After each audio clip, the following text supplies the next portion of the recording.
Listen.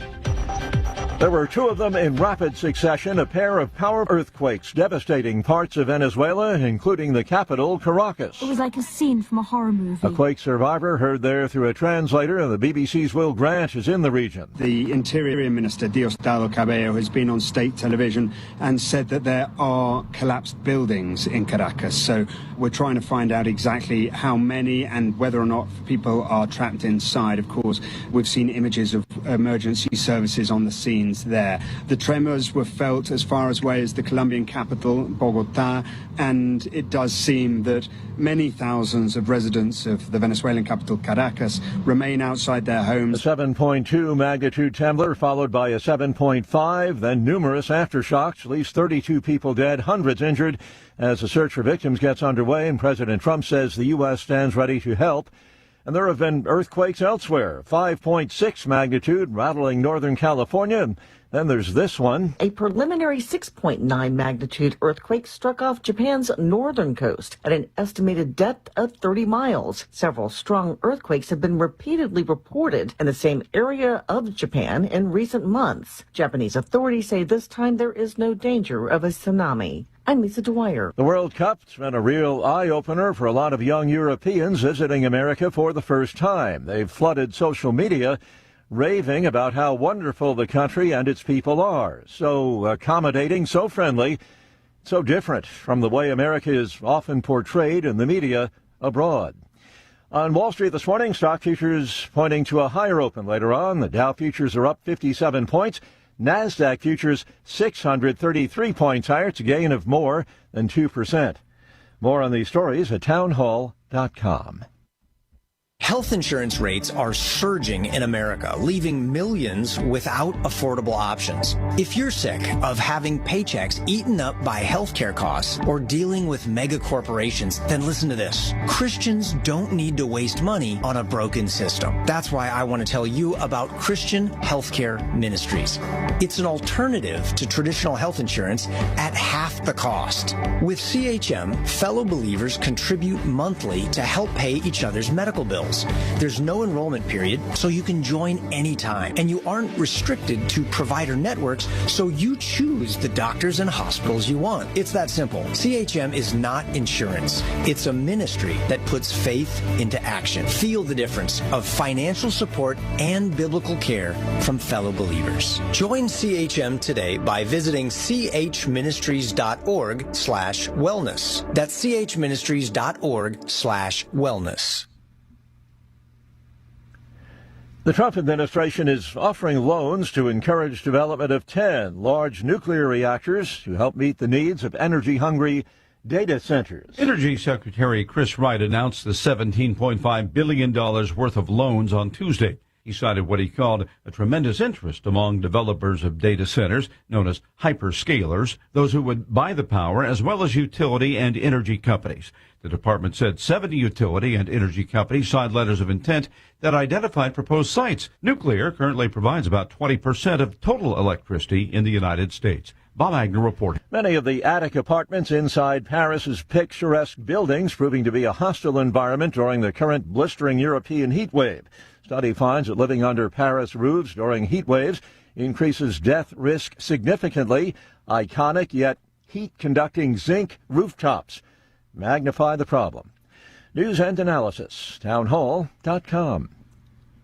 It's rich with history and poetry, prophecy, and timeless wisdom.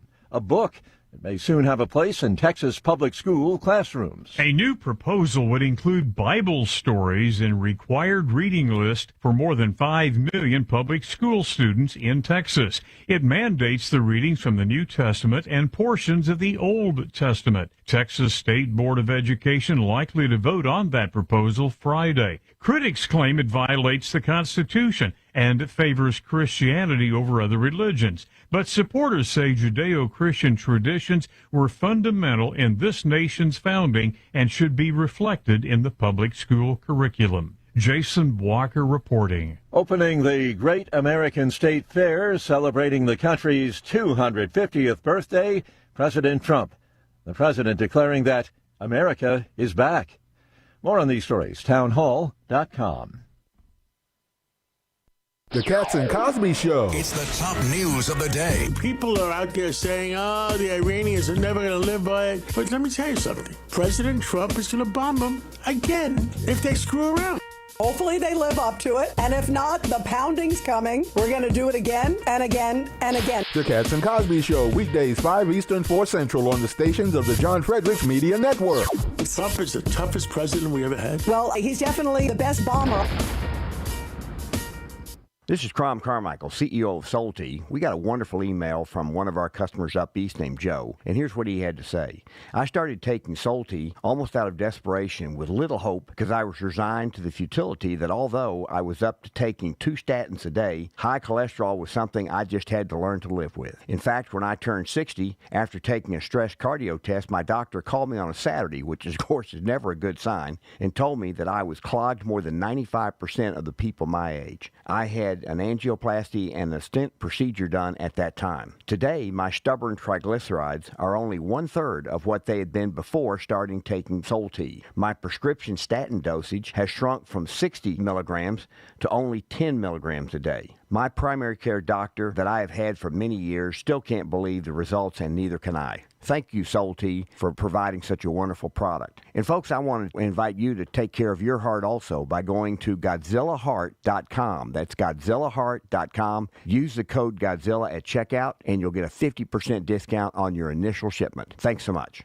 1775 Coffee is giving away free starter kits. Try the dark or medium roast coffee with longevity blend, an infused blend with anti-aging supplements clinically proven to reduce biological age. When you purchase the first 2 bags, you'll receive a free 1775 starter kit, including a third 16-ounce bag of coffee, a matte black tumbler, a frother, a gold scoop, or a reusable K-Cup filter. Just order now at 1775coffee.com/Godzilla and claim your free 1775 starter kit while supplies last. More and more Americans are listening to Wendy Bell. So J.D. Vance was all over the media circuit. Harry Enton's like, look, the likelihood of him being the GOP nominee today versus January. Listen. But now Marco Rubio is more popular than J.D. Vance is among Republicans. He was over on The View. He was on The Five. He's on with Hannity, with Gutfeld. He was on all over the place. And then why would it be that Harry would tell us that, people don't really like him? Wendy Bell, weeknights at 6 on the John Fredericks Media Network. When you're learning something new, experience matters. At Lifestyles Unlimited, we've spent over 30 years teaching people how real estate investing works and how to build income with a clear, step-by-step strategy. Our program is designed to help you learn what to do, why it works, and how to take action at your own pace. Join today for just $297, a 60% savings off the regular price. Text radio to 88007. That's RADIO to 88007. Presented by Lifestyles Unlimited. In 2008, the amount of concentrated time people could spend on a task without becoming distracted was 12 seconds. 5 years later, it was only 8 seconds, 1 second less than a goldfish. If you're often distracted or have trouble recalling information, you're likely to fall behind in the demanding, fast-paced 21st century. In other words, brain performance is more critical now than ever. Boost your brain power with Healthy Cells Focus Plus Recall. Science-backed nootropics to help you sharpen focus, concentrate longer, enhance recall, improve mental speed, learn rapidly, and be more alert. It's a pill-free brain supplement made with maximum absorption ingestible gel technology, designed to feed your brain at the cellular level. Take it for a test drive. Go to healthycell.com and use code GODZILLA for 20% off your first order of Focus Plus Recall. That's healthycell.com, code GODZILLA for 20% off.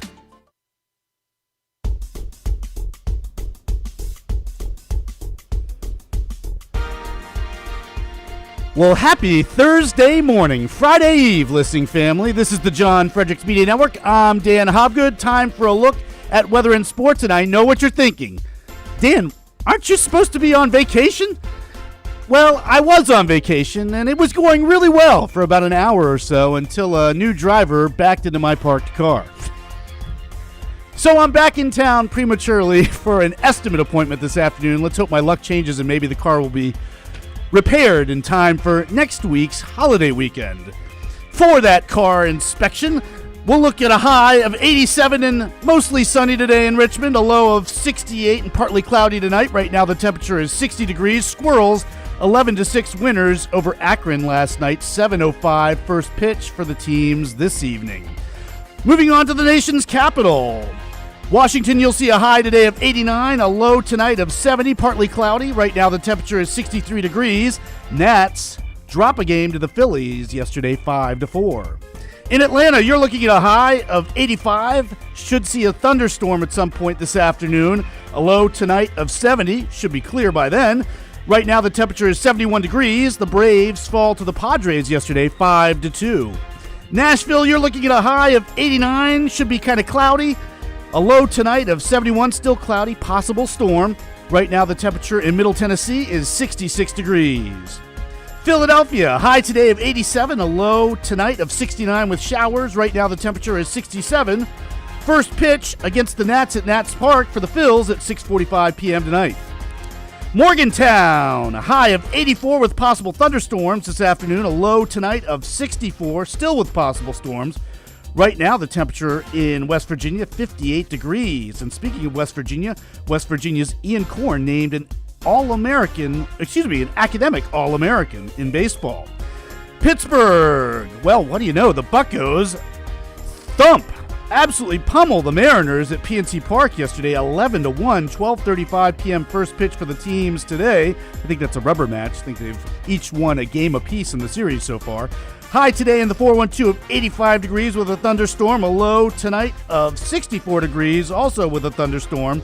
Right now, the temperature in the 412 is 63. And JF has to be in a good mood today. The Astros were winners last night over the Blue Jays, 3-1. And I think the U.S. soccer team may play a game tonight around 10 p.m. I don't really know. Don't really follow it. But, hey, good luck to the U.S. team. And happy watching for all of you World Cup fans out there. And just to note, the high temperature today in Atlantic Beach, North Carolina for my family will be 84 degrees and sunny. So enjoy that, fam. All joking aside, glad to be back. Love being a part of the JF team here, and we love all of you. This is your show, your network, and we hope that we deliver a great product for you. Bringing you today's weather and sports update is the Godzilla Wins radio show. For the best insight, analysis, and picks, watch and listen to Godzilla Wins Saturday mornings from 9 to 11 all across the John Fredericks Media Network. Plus, to get John's daily sports picks, you know where to go, GodzillaWins.com. Once again, that's GodzillaWins.com. This has been Dan Hobgood for the John Fredericks Media Network. Outside the Box with the Ox is next, followed by The John Fredericks Show. Stay tuned, everyone. From Waffle House to ranch dressing, USA is winning over fans. Dutch soccer fans almost in tears after experiencing atmosphere inside U.S. bar during World Cup. Just a couple sub-headlines in Yahoo opinion pieces this week. From The Independent, Scotland soccer fans partying during the World Cup could be the catalyst for a permanent rewrite of Boston's drinking laws, in a good way. Scotland's Tartan Army football fans drank dry the Sam Adams Boston tap room down to the last keg of Bud Light. Oh, the humanity. So fun, some city officials are pushing to keep the extension of bar close hours in place now. In Texas, videos of diminutive Asian fans chowing down on Fred Flintstone-sized beef ribs in smiling amazement. Is it just me that realizes now why we're all so fat here? But these foreigners are loving America, contrary to those of us news junkies who are constantly told how much everyone else hates us. You think you hate it now, but wait till you drive it. Well, they're driving it and loving it. The media has been bound and determined to get us interested in this soccer thing, and they finally found the angle to cover here, despite it running counter to their usual narrative. But thinking outside the box, if these people from faraway lands are so deprived of excitement that sports bars, barbecue, and ranch dressing turn them on so passionately, it kind of explains why soccer is so popular with them. Not that there's anything wrong with that. No, of course not. I mean, it's fine if that's who you are. Absolutely. Here outside the box with the Ox of the Eastern Time Zone and now in West Virginia on the John Fredericks Media Network. John Fredericks. It is the most egregious thing I've seen in a lifetime. President Trump. The whole thing is ridiculous. When politics start getting wild, they want to have every single thing that you don't want. Raise taxes, men and women's sports. They're going to open up their border. Trump hits the speed dial. Thank you for calling in on such short notice. You came first, John. Wake up with the John Fredericks Show weekday morning, 6 Eastern, 5 Central on JFMN.TV, the massive J-Fred radio network, and all across the socials. You came first, John. Thank you very much, and you do a great job. Right now, download the new WV Sports Nation app from the Apple Store or Google Play and get the entire Mountaineer sports world in the palm of your hand. Right now, get notified when new stories drop about your favorite Mountaineers teams and athletes. Download the WV Sports Nation app right now. Get updates on next level Mountaineers like Weatherholt and Joe Mazzulla. All that and more right in your pocket right now. Download the new WV Sports Nation app from the Apple Store or Google Play. Download the app right now. Live from the studios of the John Fredericks Media Network, it's the John Fredericks Show. Grab yourself a cup of 1775 coffee, sit back, and get ready for the best 4 hours of talk in the universe. To be part of the show, just call our toll-free number, 888-480-5646. And now, here's the Godzilla of Truth, the Oracle of the Deplorables, the man who plays to win the game, John Fredericks. Earlier today, you instructed your Department of Justice to do an investigation for oil companies that you said gas prices were not coming down quick enough, and you are concerned that there is price gouging going on, taking advantage of the crisis. Sir, can you elaborate on that? So it's ExxonMobil, it's Chevron, it's Shell, it's BP, it's a lot of them. The gasoline or the oil prices have come down so much, and we are not seeing anything at the pump by comparison to what it should be. We should be, in my opinion, at $2.25 right now at the pump. And we're higher than that. And we are doing a big investigation on it, yeah. They're not reducing the prices commensurate with what's happening. Look, we are sending out, think of it, 19 million barrels came out yesterday. That is a flood. That's like a gusher. That's an oil gusher. And they should be much lower, the gasoline prices, which really is what people see more than anything else, but for their car. But the gasoline prices should be much lower at the pump. And the oil companies are possibly gouging. I hope they're not, otherwise they're going to be in big trouble. They're going to be in big trouble. We're not going to play games. Well, that's, thank you. Thanks, Dan. Thanks for coming back. Hope your car's okay. You're on the John Fredericks Media Network, and I am your Godzilla of the Truth in America, your Oracle of the Deplorables. Well, what a great day yesterday in the Oval Office for the day. Not for the day, but I was in the White House press pool, got to ask President Trump a question, which I thought was very relevant to the situation. And he answered it, right? Price gouging. Why aren't these prices coming down? And he asked the DOJ to do an investigation. And I think they should launch it immediately because many of us have been saying from day one, this was price gouging. I mean, the prices went up before anything really changed. They just went up and they blamed it on futures. That has nothing to do with the oil you've got in the country flowing into gas stations. Nothing. And now they're dragging their feet to lower their price because they're price gouging. And he was right to say that. And I was happy that I had the opportunity to have him expound on it as he did. It was a pretty good Oval Office visit. I got a lot out of it. But look, for the whole day, it was an amazing day. I mean, we started out, we went to the Capitol because he had the luncheon there with the senators. He got into it with Cassidy. We're gonna run this clip here, Dan, from CNN reporting on it here in a second. But apparently, Cassidy was yelling at the President of the United States and addressed him as brother. This is unbelievable. This guy is such a jackwagon. The disrespect he showed was incredible. He actually stood up yelling at the president when they got into it at the luncheon, and the Secret Service took 2 steps towards him before he sat down. This United States senator in the Republican conference showing that level of disdain and disrespect for the president because he endorsed his opponent and kicked him out of power. This is what is wrong with these people. Their whole life is wrapped up in their position, their name tag, their office, their staff. Yes, senator, no, senator. I've been telling you this forever. I mean, the whole thing, the ego that goes in there is incredible. And so the guy got kicked out because he didn't back the president.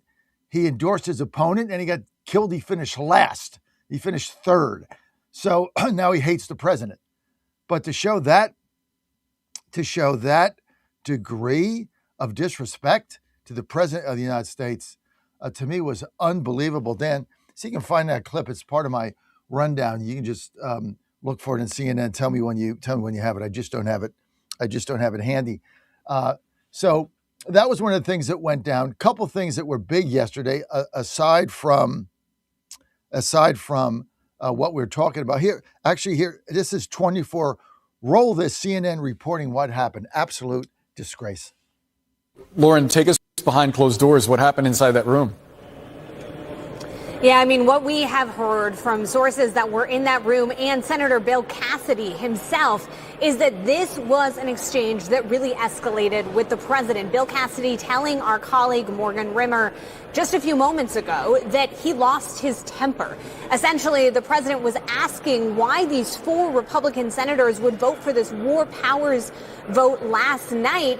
And at that point, Cassidy told our colleague Morgan Rimmer that he asked the president, is that a rhetorical question or do you want to actually know the answer? The president invited him to share why he voted the way that he did. And essentially, Cassidy berated the president for what has transpired in Iran, for not being clear with Congress about his actions in the region, and essentially arguing that until he got a more fulsome briefing of what was transpiring, he was going to continue voting the way that he was voting. Cassidy said that the president was raising his voice, and in response, he continued to raise his. He said he lost his temper, that he's not necessarily proud of that fact, but he joked it was the Irish in him. I mean, obviously, this was an extremely tense exchange. A lot of Republican senators coming out of that meeting noted that it had taken place. Some of them, Senator Tommy Tuberville, tried to downplay it to me, arguing that it was a really cordial exchange, that they were just having a difference of opinion on the issue of Iran. But obviously, there is history here, right, between the president and Bill Cassidy, who recently lost a primary to a Trump-backed challenger, Julia Letlow, just a few weeks ago. So Cassidy has been feeling untethered to the president, doesn't feel like he needs to continue walking in lockstep. And obviously that was something that transpired during lunch. I would also just point out to you that he was not alone in the vote that he took yesterday. Senator Susan Collins, Senator Lisa Murkowski, Senator Rand Paul all voted with Democrats as well on that war powers resolution. Boris? So the bottom line is the resolution has no power, no teeth, doesn't mean anything. But look at the message it's sending out to our enemies in Iran. We got all the Democrats voting against any more military action in Iran. If you're Iran and you're looking at this, I mean, the weakness of this country is unbelievable. I mean, you're going to be sitting there and saying, all we have, this was their original strategy. All we have to do is wait this thing out, keep oil prices high. The Democrats are going to win, and then we're going to get everything we want. I mean, it's incredible. You get 4 Republicans voting against the president, and all the Democrats, every single one of them, including Fetterman. So for you people who say, Fetterman should be a Republican, he votes with the Democrats, 90% of the time. Okay, goes on Fox News, yay. But this is just another Democrat, right? He says a couple things, they're interesting, we play it up, but he's voting with the Democrats 90% of the time. So the guy's a Democrat, right? He happens to be the final. If you vote with them 85% of the time, you're branded as centrist. No, a centrist is like 60%. It doesn't matter. Anyway, that went on. Mike Johnson yesterday, after the frustration with the SAVE Act, says that he's got a plan he's going to push forward to put the SAVE Act, which we all know ensures our victory because it stops the cheating. He's going to put the SAVE Act in the Reconciliation 3.0. Problem with that is, and I applaud his effort, the problem is the parliamentarian has already said that doesn't go through the bird bath, that doesn't meet the bird rule. Okay, this is a parliamentarian. Here's another opportunity for feckless weasel rhino, spineless, backboneless, no balls John Thune to actually do something, fire the parliamentarian and put somebody in there that agrees with us. That's all you got to do, right? He doesn't do the SAVE Act. He doesn't put it on the floor. He doesn't let anybody vote on it. He doesn't do the debate. He doesn't do anything. He doesn't get rid of the filibuster. He doesn't go to a talking filibuster. He won't put it on the floor. Now he's not going to fire the parliamentarian because he hides behind her apron skirt. This is the problem we have with Republicans. They don't even know who they're fighting. They're so ridiculous. They actually think they're going to win by being like communist light. It's unthinkable what they're doing. Absolutely imbeciles. Here's John Fetterman, 13, blasting the Dems. But the guy's a Democrat. Let's just remember that. At the end of the day, 85 to 90% of his votes go with Hakeem Jeffries, okay? And Schumer. Roll it. The records and what they've just said on social media. What do you do, Senator? I think it's a question for every American, but it's a unique question for someone who is a part of your party. What do you do as a Democrat? How do you ensure that the future of your party isn't to represent socialism? I mean, I'm a normal Democrat. I'm a Democrat that's proud to stand for Israel. I'm absolutely intensely proud to be an American, and America is absolutely the best country in history now.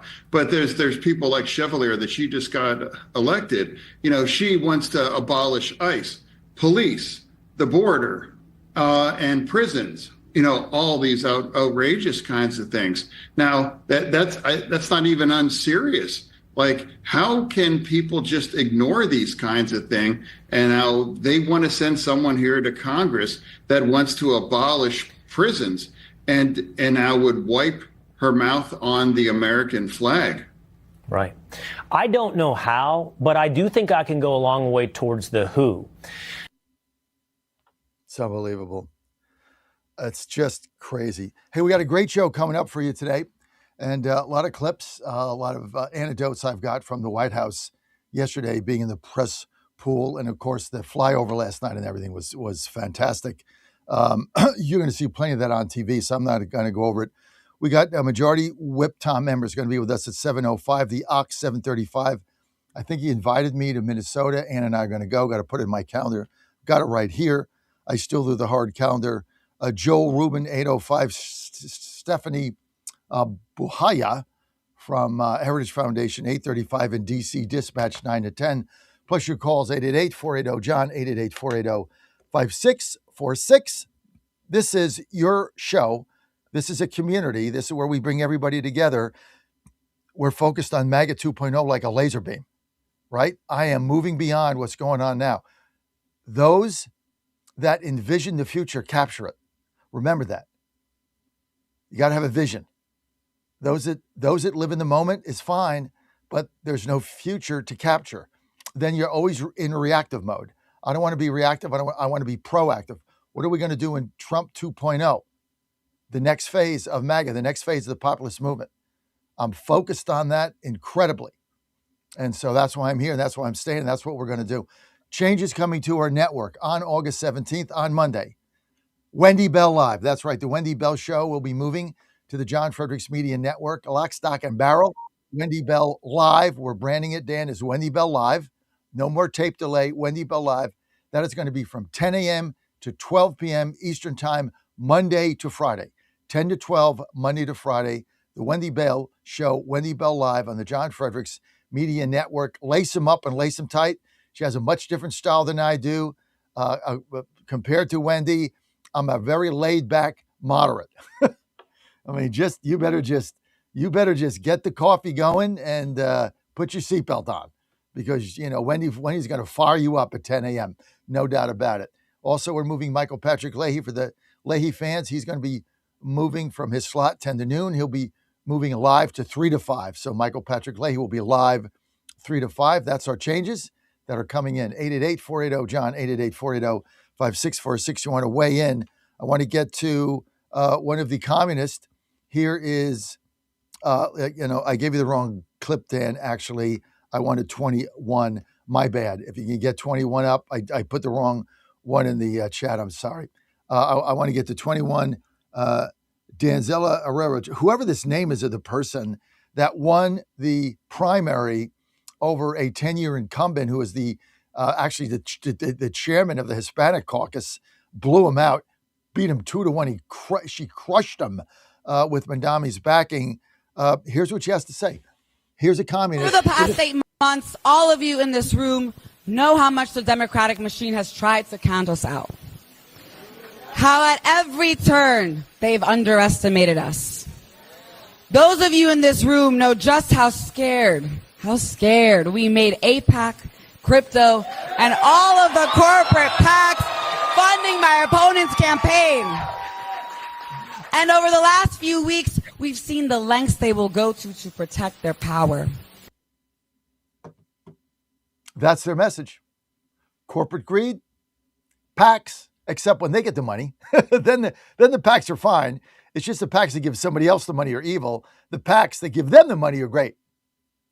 The hypocrisy is beyond the pale. This is what we're fighting. I keep telling you guys, wake up and smell the coffee.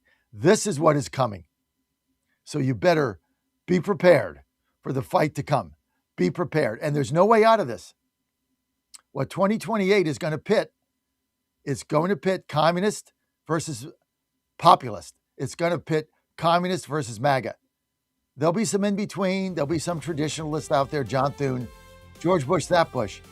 But the fight for the soul of this country is coming in 28. The fight for what our movement is coming in 28. We got 2 years to plan. And I'm right on the tip of the spear, and you're right there with me. MAGA 2.0, we need fighters. We need winners. You want to fight? You're with us. You don't want to fight? Get in the back of the line. Hope things work out. We're looking for fighters. That's MAGA 2.0, because these people are going to fight you.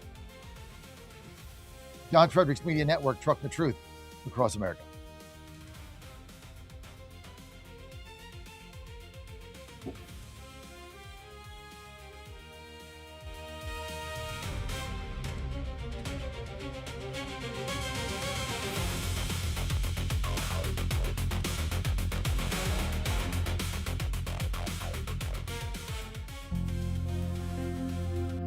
Ponder this. It's amazing how many of us choose to go about our daily life without recognizing others who cross our paths each day. Take, for example, your morning walk, run, or workout at the gym. As we encounter others, often we don't make eye contact, let alone smile or greet each other. Listening to music or a podcast with our earbuds is so much more preferable than having to greet others we encounter. As a result, people are becoming more and more disconnected from each other. So let's start a human connection trend. Here's an experiment for you to try. Put your phone and earbuds away for a day while in public. Try to engage others in your path with a simple smile and a kind hello. These simple gestures will become a powerful force in the world. A smile costs nothing, but can be a powerful tool to brighten the day for others. Let your smile be a light for all to see. It's a gesture of love from the Lord. I'm Susie Kelly, and I am passionately Catholic.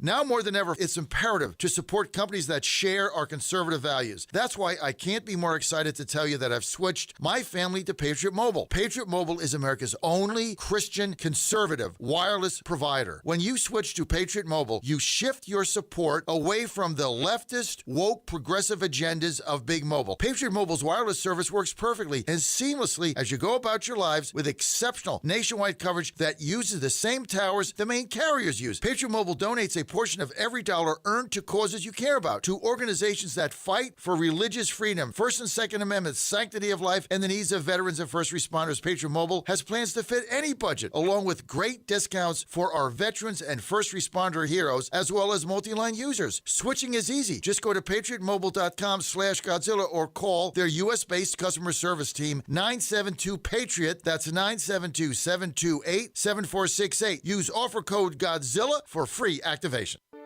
What if you had a plan to build income outside your job?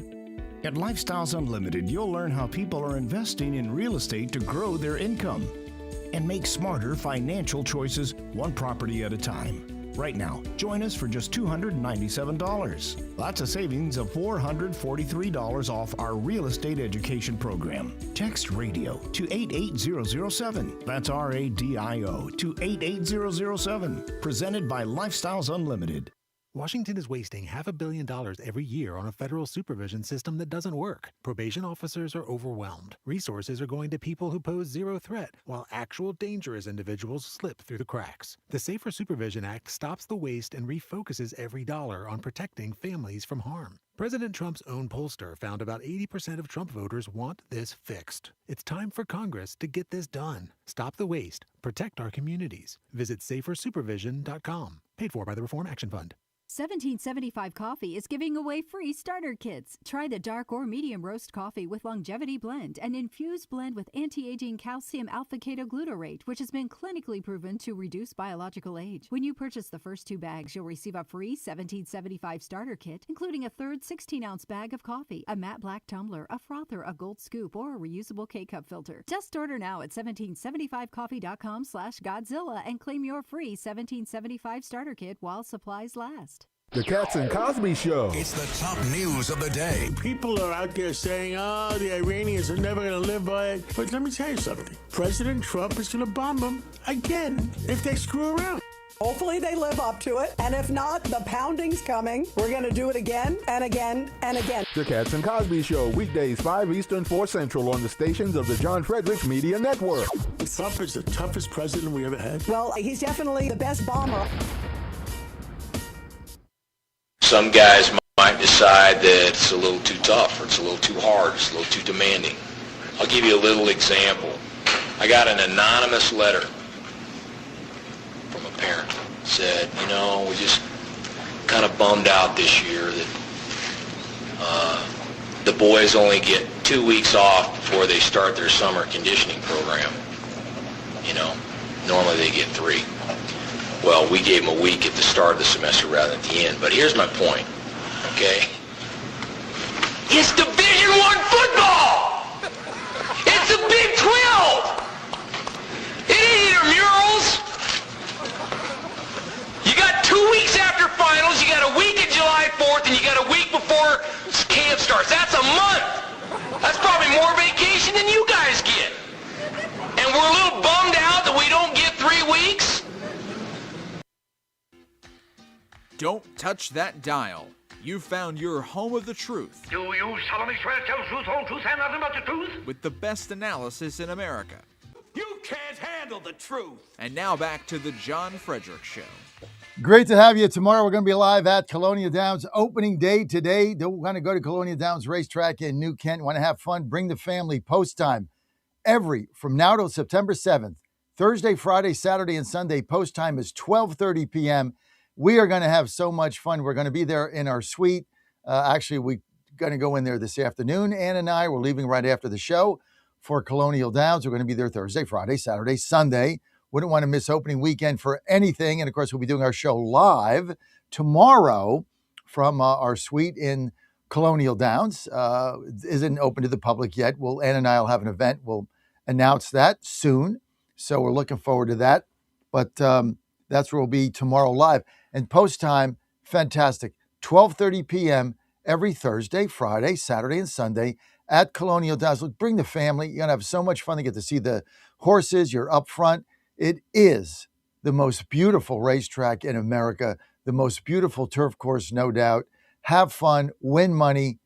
Now, it's second only to Saratoga, but Saratoga is being renovated. So right now, it is a gorgeous racetrack. You're going to have such fun with your family. The food is excellent. Everything there is fabulous. You can go upstairs. You can go to the jockey club. You can hang out at the rail. It's just so much fun. All you got to do, forget to get grandstand seats there if you want, or you want to get a table in the jockey club or $16.90. Just go to colonialdowns.com, colonialdowns.com. Everything is right there. You're going to really love it. If you're out of the area, it's 20 minutes east of Richmond, about an hour and 45 minutes west of Virginia Beach.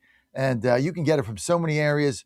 Northern Virginia, easy drive down 95 because you're going opposite traffic at that time. It's going to be fabulous. Check it out. Go to colonialdowns.com.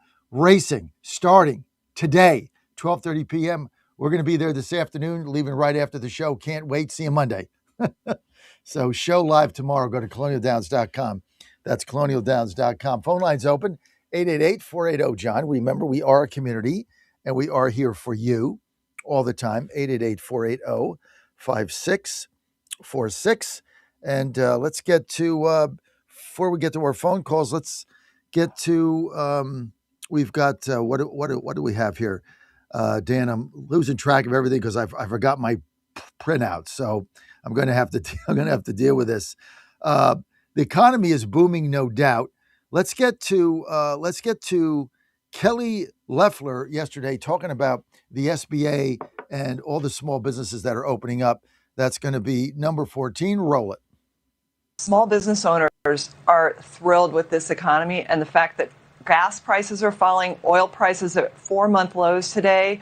This is just the next step in rebuilding an economy that after 4 tough years of the Biden administration that massively regulated, put a war on energy, drove gas prices up to $5, small businesses are excited that this MOU is moving ahead, and only President Trump could have done it from a position of strength, making sure this strait reopened. Gas and oil prices are coming down, and we're going to continue to see more of that as these negotiations continue. Well, she's absolutely correct. Dan, get up Scott Besson talking about the dollar. This is going to be 14B. There's no, I didn't number it, but it's right after Kelly. But Kelly's right. And small businesses expanding beyond belief. Now, here's the thing that just came out yesterday. The Postmaster General of the UPS, of the United Postal System, has said that they will not deliver, get this, they will not deliver, the U.S. Post Office will not deliver mail-out ballots to any state that has not turned over their voter list to the Department of Justice and the federal government. So they simply said, we're not delivering it. You guys want to, spend $1 bajillion and send out FedEx, I guess you could do that, but it ain't going through the mail because we don't know who it's going to. And until you give us a list and we match the list that are on the voter rolls of American citizens that are legal voters, that are registered legally, until we match that list with the address, we're not going to deliver them. Now, lawsuits will fly. Judges will have an injunction. It will go to SCOTUS. This has got to get to the Supreme Court, and they're going to rule in the post office's favor. No doubt about it. Because all the post office is saying is, if you're not complying with Trump's executive order, the federal mandate to let the voter rolls in your state be scrutinized so that they are free of illegals and people that no longer live there, we're not going to mail these out because we don't know who the mail is going to. We're not going to do it. Now, he'll be sued, and 18 judges will overturn it in 3 days, and it'll make its way up to SCOTUS. But the problem is they don't do a lot of rulings over the summer, right? Basically, at the end of June, that's it. So this is going to have to be an emergency session for them. They're going to have to take this up. And this is going to be another bellwether. It's off the radar screen right now. But look, if the SAVE Act passes, it doesn't matter. You got to get SAVE Act passed. And of course, Thune won't pass it because they're all scared because they'd rather be communist light. Like I said yesterday, the best analysis of John Thune and the communist light Republicans are asking for a cigarette in front of the firing squad to buy another 3 minutes of life. That's it. When the cigarette goes out, the bullets fly and you're dead. So you better take some real soft drags on that thing. That's managed decline. That's what we're faced with here. All right, let's get to Scott Besson, 14B, talking about the strength of this economy and the dollar. Take a listen. Dollar dominance is essential, and everything President Trump is doing here is, if you look, the new Venezuela is invoicing in dollars. They're coming back onto the dollar system. They've been sanctioned. They were not allowed to translate or to transact in dollars, and now dollar the dollar is going to be the centerpiece of their trade. They were selling discounted oil to China and not getting dollars. We're seeing in the Iranian negotiations, the Iranians will be invoicing in dollars. So everything we are doing is pushing the dollar back. It's never left as the centerpiece for the global currency system, but we're reinforcing it. I would anticipate when the Russia-Ukraine conflict ends, that Russia will want to come back in the dollar system because, again, the dollar, it's our liquidity, it's our capital markets, it's the depth and breadth. Everyone wants to be here. And I think many times, the great thing about the United States is we course correct when we go too far one way or the other. And I think we should not be shy about flexing where we have advantages, and where we have advantages, share with our allies and push back on those who are not aligned with us. I mean, he's absolutely correct. He absolutely nailed it. Here's the thing. The dollar is strong. The economy is strong. The fake polls out there are on overdrive. Trump's underwater in the economy. Trump's only got 30%. Everybody hates him. They hate the reflecting pool. They hate the ballroom. The economy's in the tank. Everybody's miserable. These are fake polls. Stephanie is coming on today at 8:30. She's going to talk on them. They're all fake because the pillars of the economy are unbelievable. All right, let's get to the phone lines. Line one, John, New Jersey. John, go. You're live. Hey, John. Real quick, it's not why I'm calling, but I just wanted to say, your question went everywhere. I'm so glad we have you there. And I'm actually so proud that I'm a loyal listener and you allow me to voice my opinion on the show. I can't tell you the pride that I feel. I just want to thank you. That question we needed that. Somebody needs to be asking those questions. The bottom line is, you're asking about MAGA 2.0. And I keep hearing you say that all day long. These senators and congressmen, I don't think they really understand what's coming for them. Trump, God bless his heart, and I love him to death, but he's a moderate. He's a nice guy. What's coming up behind Trump is guys like me. Liz Cheney is going to look like a close race compared to what we're going to do to John Thune when he's up for re-election. Those people in South Carolina, those senators, they're gone. I'll move to the state to march and pound on doors to get these people removed. So the bottom line is they just better bide their time because what's coming up behind Trump is not going to be pretty for them. MAGA 2.0 is to the right of right. And, we're fired up and we're tired of this thing and we want our country back. We have children, families. We're not letting this go. This is the greatest country in the world. And if you really understand our opponent, they're idiots. They call off their marches when it rains. It's insane what we're up against. They have no critical thinking skills. They have no morality. They have no God. You couldn't ask for a better opponent. This is the weakest of the weak. You separate one of these people from the herd, and they're sitting there with their thumb in their mouth, wetting their diapers. So the bottom line is, like I said, that's MAGA 2.0. Fighters, not John Thune, not Cassidy, not the people in the Senate. The people that are fighters are what we're looking for. And this is what it is. And we have to be the tip of the spear. This is what I'm telling. And I'm looking for a thought leader with resources to join me in this effort, right? A thought leader. And my vision is, I'm going to tell you what it is. So I'm very transparent, John. I have a vision. And my vision is that mantle is carried by Heritage and Heritage Action. Now, why the Heritage Foundation?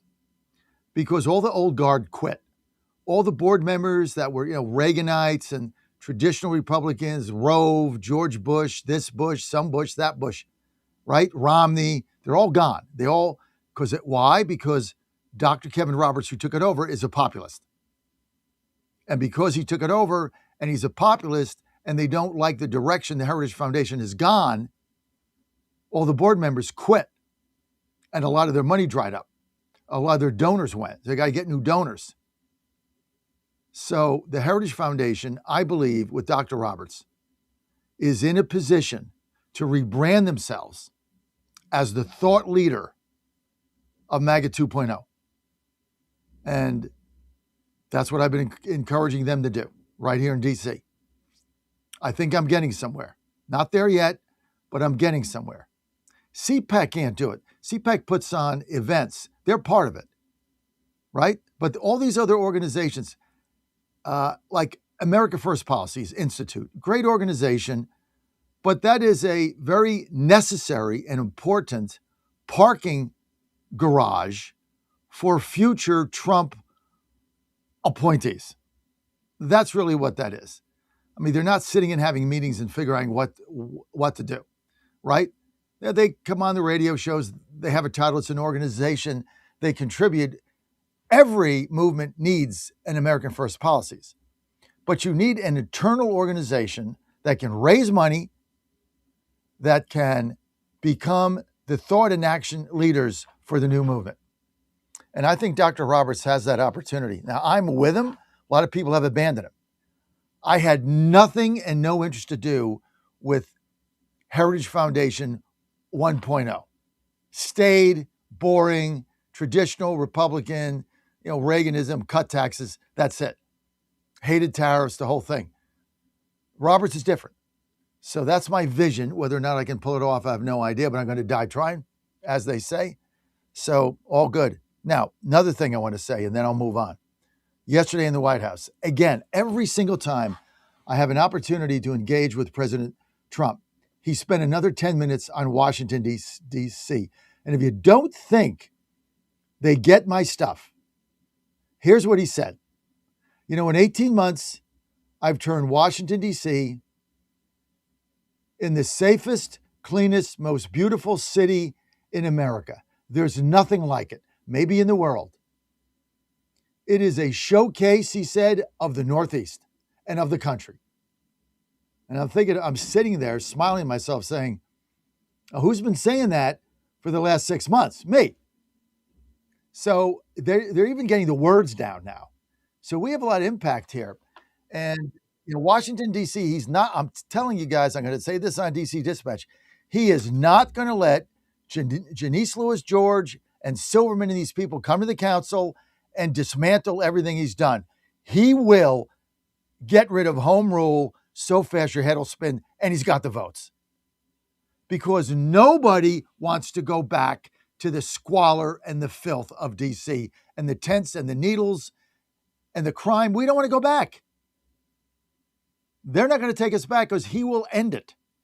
John, I'll give you the final word. No, I mean, you're saying people from the Heritage Foundation left. I'm listening to you. They left because there's no future for them. Not in this party. And that's why. These aren't stupid people. They understand there's just no future for them anymore. The bottom line is we better really start to look at what happened in New York. I don't think they get exactly what we're dealing with, to be honest with you. You get it. I mean, these people hate you. They hate our country. To be honest with you, I don't even know how. It baffles me why we're allowing they're treasonous statements that have obviously majority have lied on their naturalization forms when they said, yes, I pledge allegiance to the Constitution of the United States. We really need to start looking at these people and denaturalizing them to remove them. This is seditious, treasonous behavior, but that's for another subject. The bottom line, though, is MAGA 2.0, they better get ready for us. And there's, you'll have no problem. You tell me where to send the check. And by the way, me and the wife are coming for a nice weekend in October to D.C. now that I feel safe and I want to get in touch with you, possibly. Listen, you text me. You got my number, right? You text me a week before Yeah. you're coming. Ann and I'll make reservations. We'll take you to our favorite place for dinner. I look forward to meeting you and Michelle. And yes, we would love love a donation. I will be happy to send you where to send the check. I'm not shy about that because we got a lot on our plate. We have to expand. There's a lot of things going on. We're hiring people. Maggot 2.0. You're either in the game or not, right? And it's what I said. Somebody asked me the other day. It was a great question about, I think it was Anthony. How come you kind of talk about the clickbaiters and are we on the same team? I said, yeah, we are. I just explained why we're free, what that business model is and what that influences you to have to do because you're compromised, right? And the beauty of this company is just let everybody know, the beauty of this company is the freedom that we have to have your voice get on the air unfettered and unabated. We have no corporate hierarchy to answer to. We have no investors telling us what to do. We have no one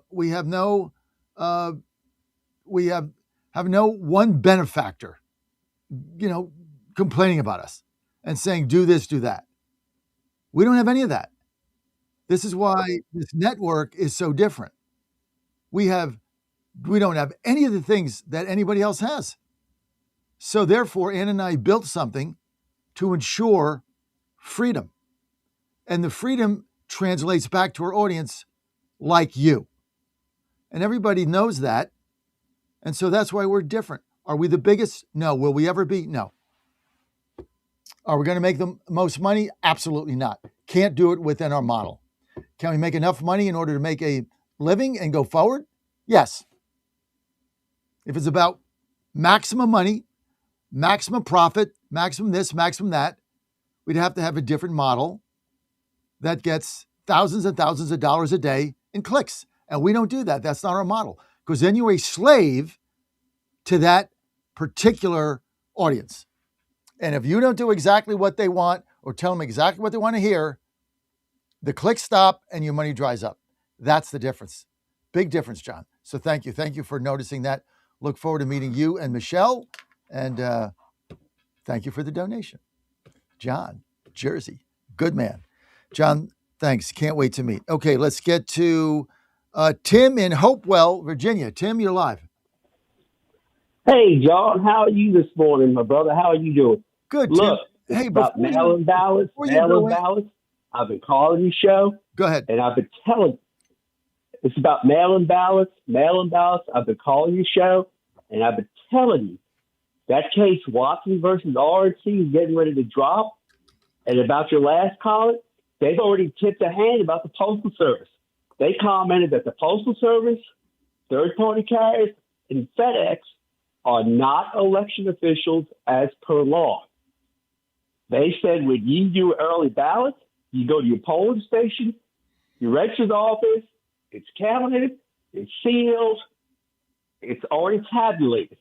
They said you can go to your HOA, get 100,000 from your neighbor, send it through the mail. There's no accountability. I'm telling you, when that case drops, it's going to upend this race, and that's the whole crux of this coming election is these mail-in ballots. I'm telling you, that's going to be the key to this. So the UPS, the postmaster yesterday said he's not going to allow the United States Postal Service to deliver mail-out ballots to states that have not turned over the voting list to the Department of Justice as requested in the executive order. Will that hold? Correct. Will that hold? Yes. Why? Yes, because the court's already tipped a hand and said that they don't consider the Postal Service as elections officials as far as handling mail-in ballots because there's no safeguard. In this case, this entire issue has flew under the radar screen. Your guests haven't caught on to it. The mainstream media hasn't caught on to it. It flew under the case right before the redistricting battle here in Virginia that everybody was fighting. So I'm telling you, Watson versus RNC, they're getting ready to release it, and it is going to upend this race like a tsunami. Tim, you nailed it. Once again, you have been on the forefront of this. You were the leader saying it. Hey, by the way, there's a station in Hopewell that just came up for sale. Should I buy it? Yes. What is it, WHO or something? WHAP. It's a small radio station.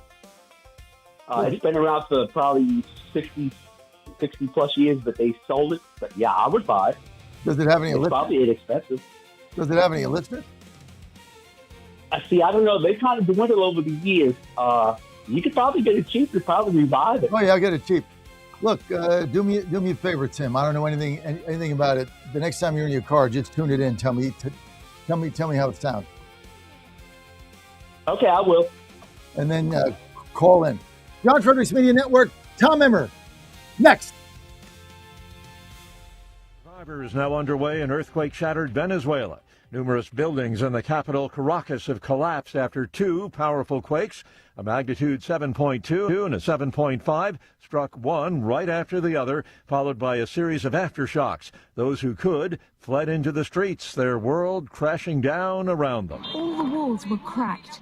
We managed to open the door, but there was a cloud of smoke, so we couldn't see much. When we went downstairs, it was like a scene from a horror movie.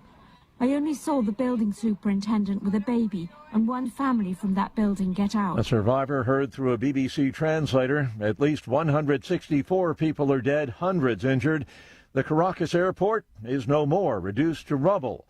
Venezuela has seen the most powerful quakes in more than 100 years, and the less powerful quakes have also rattled Northern California and parts of Japan.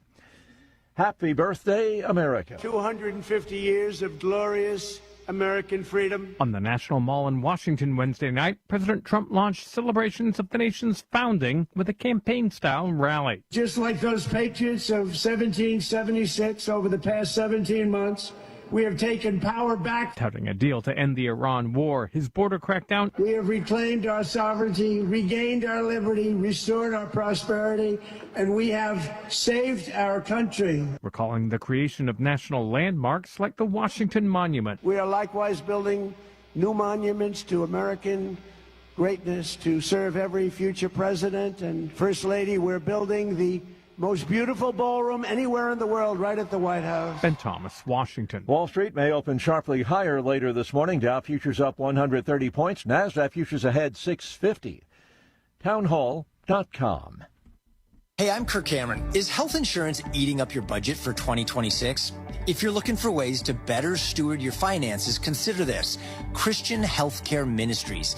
It's a health insurance alternative at half the cost. Join CHM today by visiting chministries.org/wellness. While insurance companies tell you when to join, what to pay, and where to go, CHM is different. As a ministry, CHM allows you to share the burden of medical bills with other Christians. You can enroll, switch programs, or leave at any time. Christian Healthcare Ministries. It's a world of difference. CHM has 4 flexible programs. You can pick any certified doctor, surgeon, or hospital that you want for eligible care.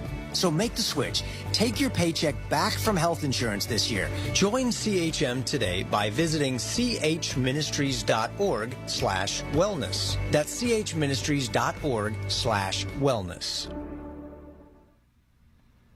One of the most intricately decorated parts of the Vatican's Apostolic Palace, a passageway used by popes and presidents and attributed to Renaissance master Raphael, is getting its first facelift in 500 years. Raphael is considered one of the greatest artists of the Italian Renaissance and was also an accomplished architect. His 65-metre-long loggia, or windowed corridor, is on the second floor of the Vatican City Apostolic Palace. The biblical scenes and botanical motifs on the arched ceiling have deteriorated due to successive layers of glues and waxes. The corridor was also open to the elements for around 100 years. Now the restoration work, funded by international donors, is expected to return the original vibrancy to the pastel tones of the work. The BBC's Alice Adderley. U.S. House members have welcomed the president of Taiwan's legislature to Washington. News and analysis, townhall.com. You have to wonder how this treasure was overlooked for so many years. A 44-page manuscript notebook written by composer Wolfgang Amadeus Mozart in 1778 has been found in France's National Library. The notebook consists of 7 pieces for harp and flute and were originally written for a young harpist. The manuscript will remain in the care of the French National Library, which hosts the 3rd largest collection of autographed musical manuscripts by Mozart after Salzburg and Berlin. Keith Peters reporting. A Liberian oil tanker has navigated the Strait of Hormuz using a new route close to Oman's shores. It's been promoted by the Arab country as well as the UN Maritime Agency. This latest development earlier today comes amid ongoing threats from Iran's Revolutionary Guard, threatening vessels traversing the strategic waterway. More on these stories, townhall.com. It's finally here, our 2nd annual mega sale. This sale only comes around once a year, so take advantage of the best offers ever while you can. For example, save 50% on our Giza Dream bed sheets, as low as $29.98.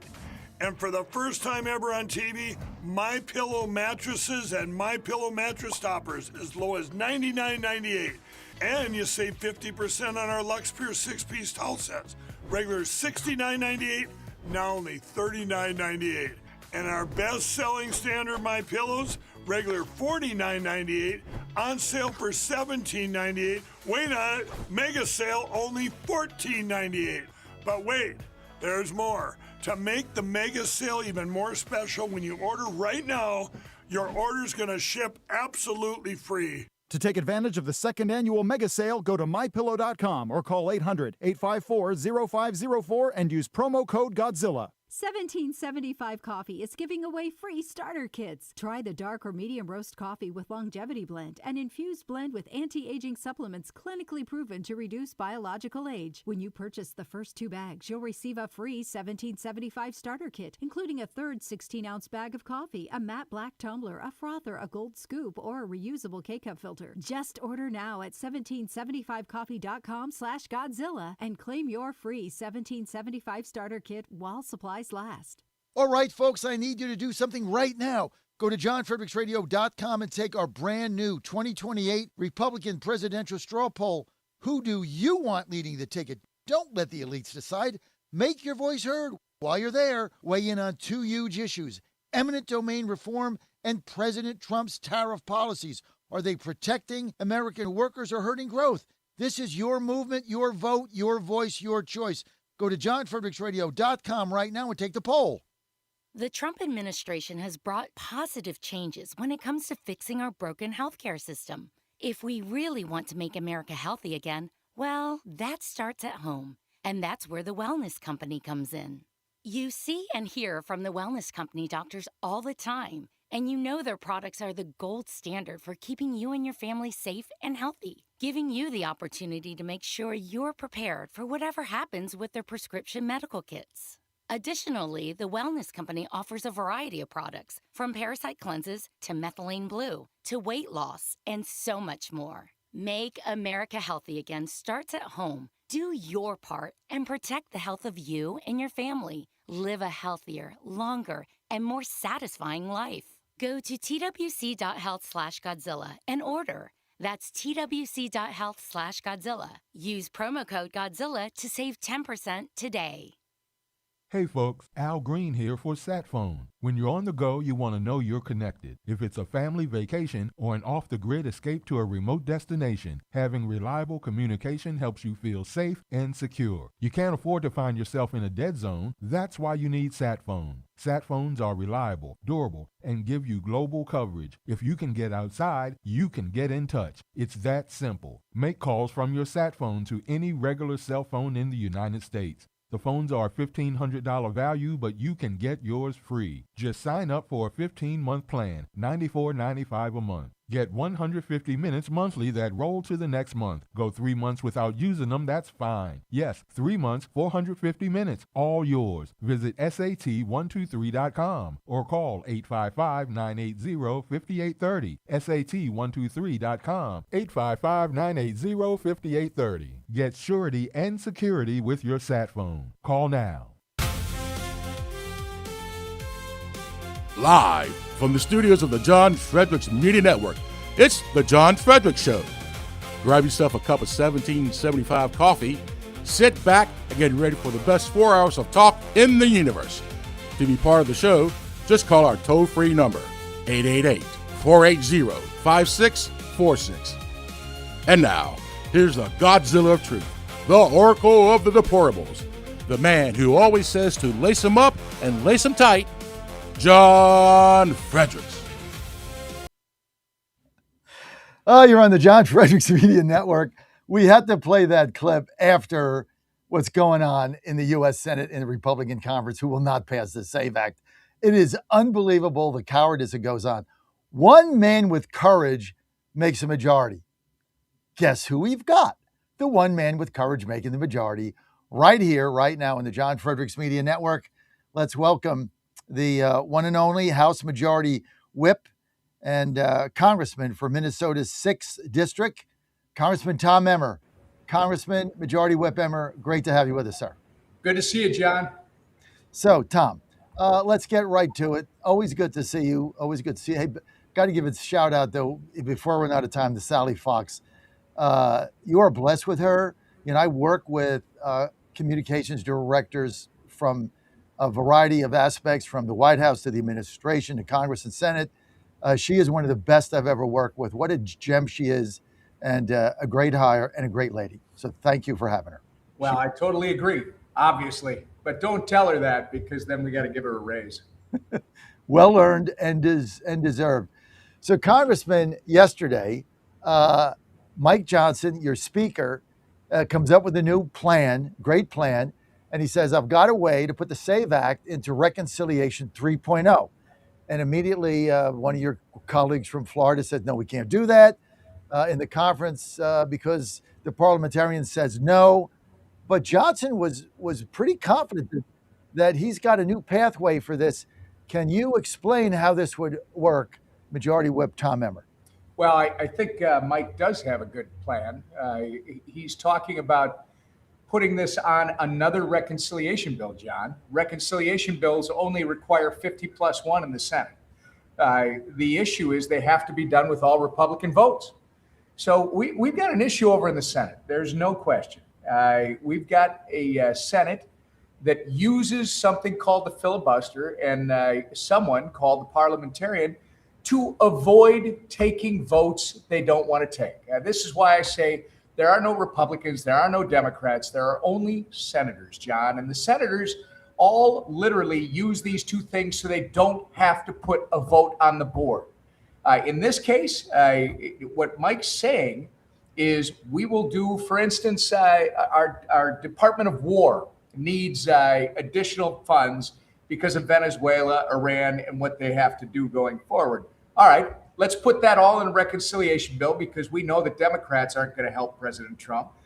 Democrats don't care if they put the American public at risk. They've shown this. They could care less about our military men and women around the world.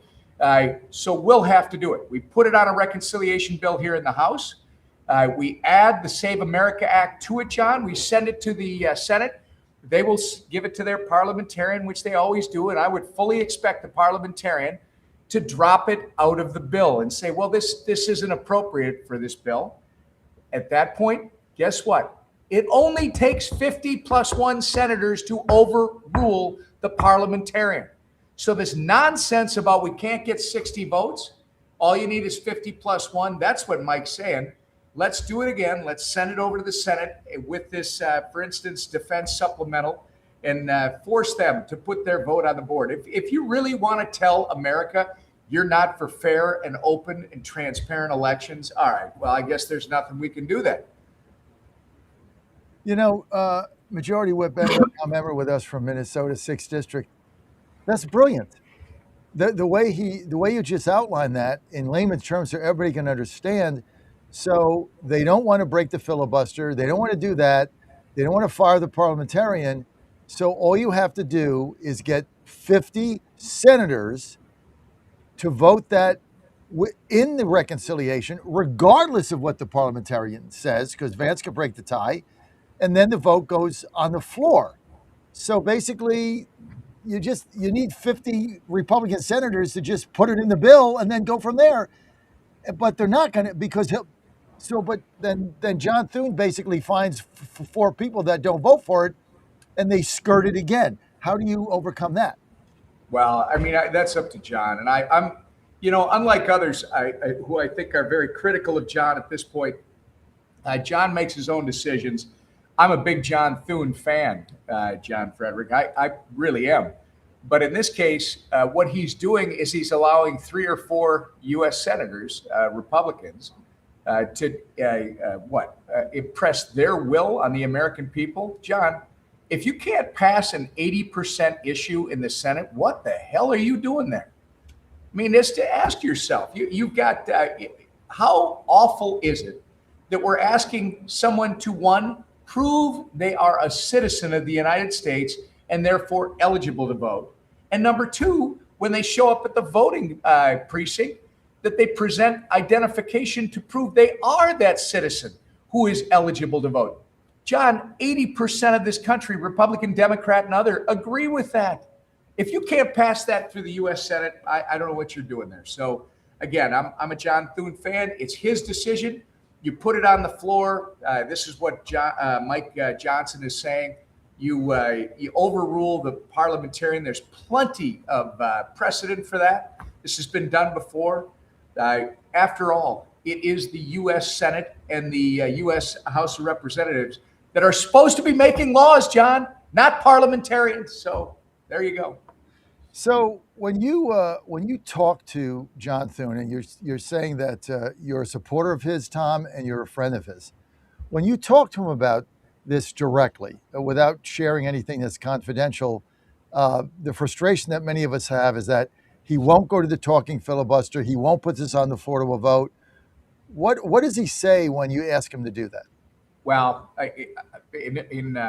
first, I don't. Of course, I don't share what we talk about. But much like you and I can talk about it, but I won't tell you what the president tells me when he's talking about what he wants to do. I'll let him do that. I'll let John do that. But I can't help myself but look at this and say, John, you are doing what you believe is the right thing because that's the way it's always been done in the Senate. But what you got to understand, times have changed.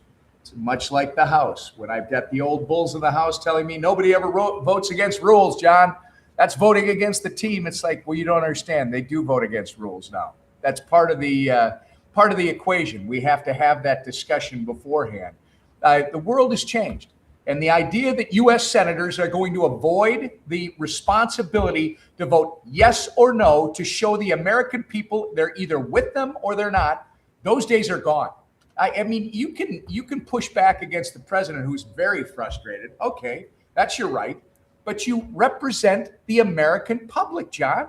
They want this done. They are sick and tired of senators and U.S. representatives making excuses to them for not doing their job. This is just an excuse for not doing the job. And again, John, I think John thinks he's doing the right thing based on the history of the Senate. But history's changing, John. That's why they call it history, because some of it is from the past. It doesn't happen anymore. This should be history.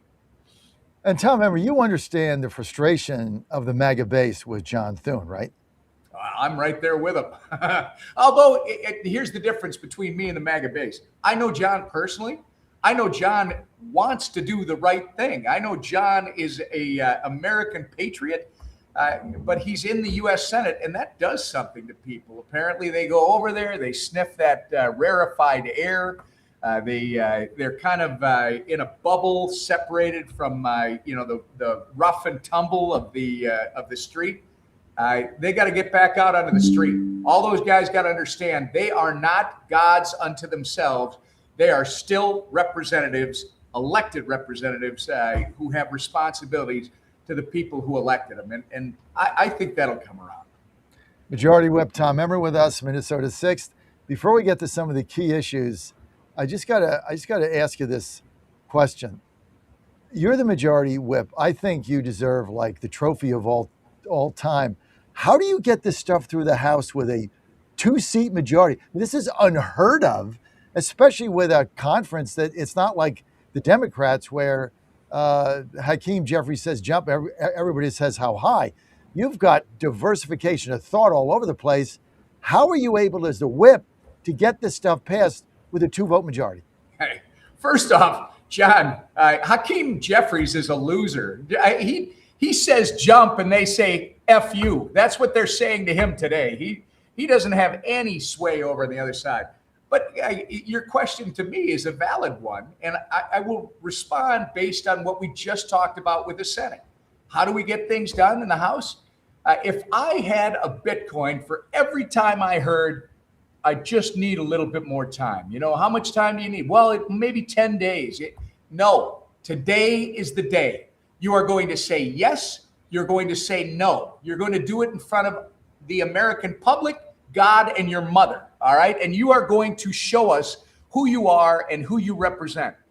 That's how you get things done, John. You put it up on the board. Our members know who they represent. They understand that the job is to be a servant leader, not to be a ruler. And so once we put the vote on the board, amazing things happen. Not always. I mean, every once in a while, you've got some people, and this is the way the system should work. You got people who are here fighting for the things that they came here to fight for the people that voted for them. That's what they believe they're doing. We got to help them do that. We got to help them feel like they are achieving what they got elected to achieve. If we do that, John, it's amazing. Our people so different from one coast to another. There are so many different political perspectives in the House. It's what makes it fun. I mean, I don't know that I deserve an award. I owe somebody something. This is the greatest job in America. You get to see all of America, from the East Coast to the West Coast and everywhere in between, in the members that we have in the House. And it's fun. It's exciting every day. What's that movie that says every day is like a box of chocolates, right? It's all something different, although they aren't as sweet. You never know what you're going to pull out of the box. Forrest Gump was the movie. But Tom Emmer, you do deserve. Look, I've been covering this stuff since Gingrich took over in '92. I was at the Capitol steps when he outlined the contract for America that I thought was the most brilliant thing ever been done in politics. But I've never seen a whip like Tom Emmer that has been able to get this done, because nobody's ever had just a 2-seat majority. I mean, it's unbelievable what you've been able to do. Let's get to the marks. Let's get to the communist victories last night in New York. You add that. I live in Washington, D.C. I won my election, by the way, Ward 2 chairman. Thank you. But in D.C., we've got communist mayor is going to be ushered in, Janice Lewis George. 2 of the new council members here, communist. In L.A., you're going to get a communist mayor. She's going to destroy Karen Bass. You got 3 communists elected in New York City, along with Mandami. What is going on with these people? What is this about?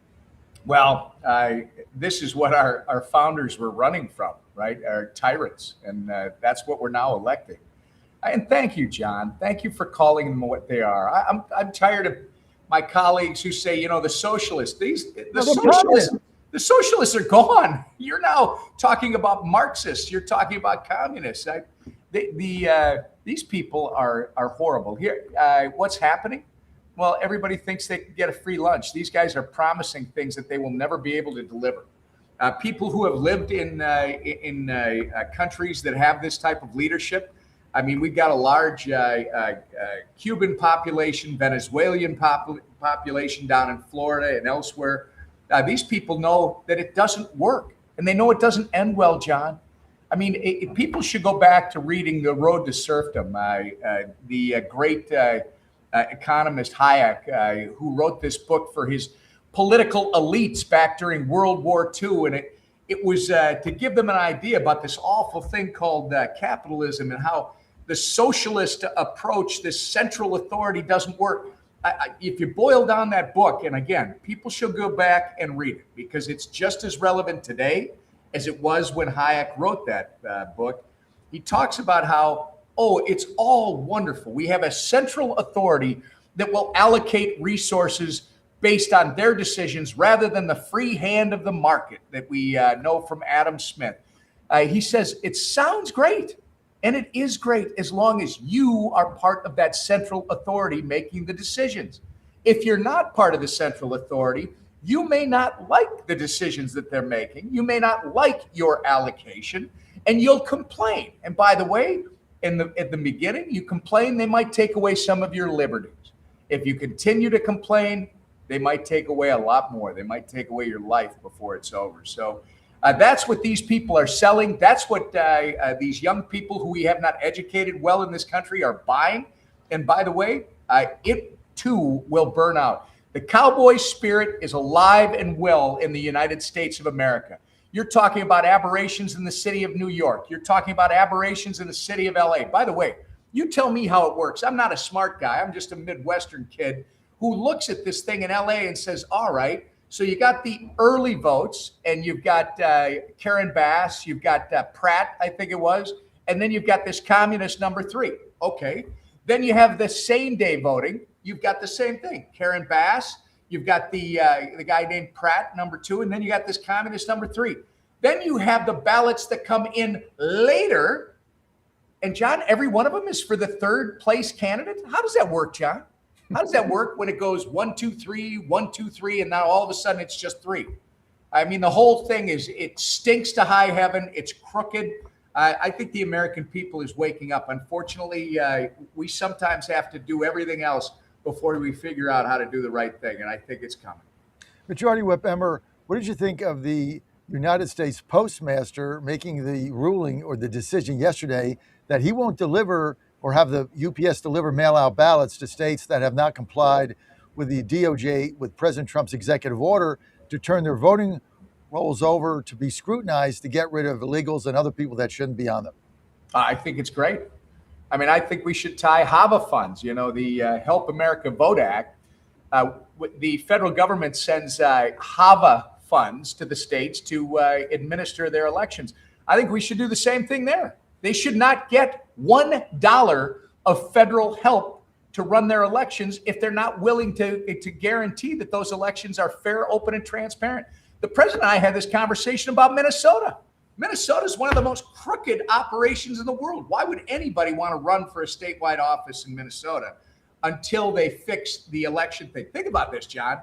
The U.S. government, the Department of Justice, asked the Secretary of State, Steve Simon, to provide the voter rolls 2 years ago, right after the Trump administration took office. Why? Because the state is responsible to administer not just the state elections for state office, but the federal elections. So the federal government is entitled to see that, in fact, you are doing that in a fair, open, and honest way. Guess what? The state of Minnesota not only has refused, but made them sue them in court. I will tell you, I think they're trying to run out the clock before the election because they have no interest in proving. In fact, there's a Minnesota state legislator, when asked, well, why don't you want to clean the dead people deceased off your voter rolls? And this gal said, well, it's actually a voter integrity issue. Because if somebody uses one of those false names, we know that they're cheating in the election.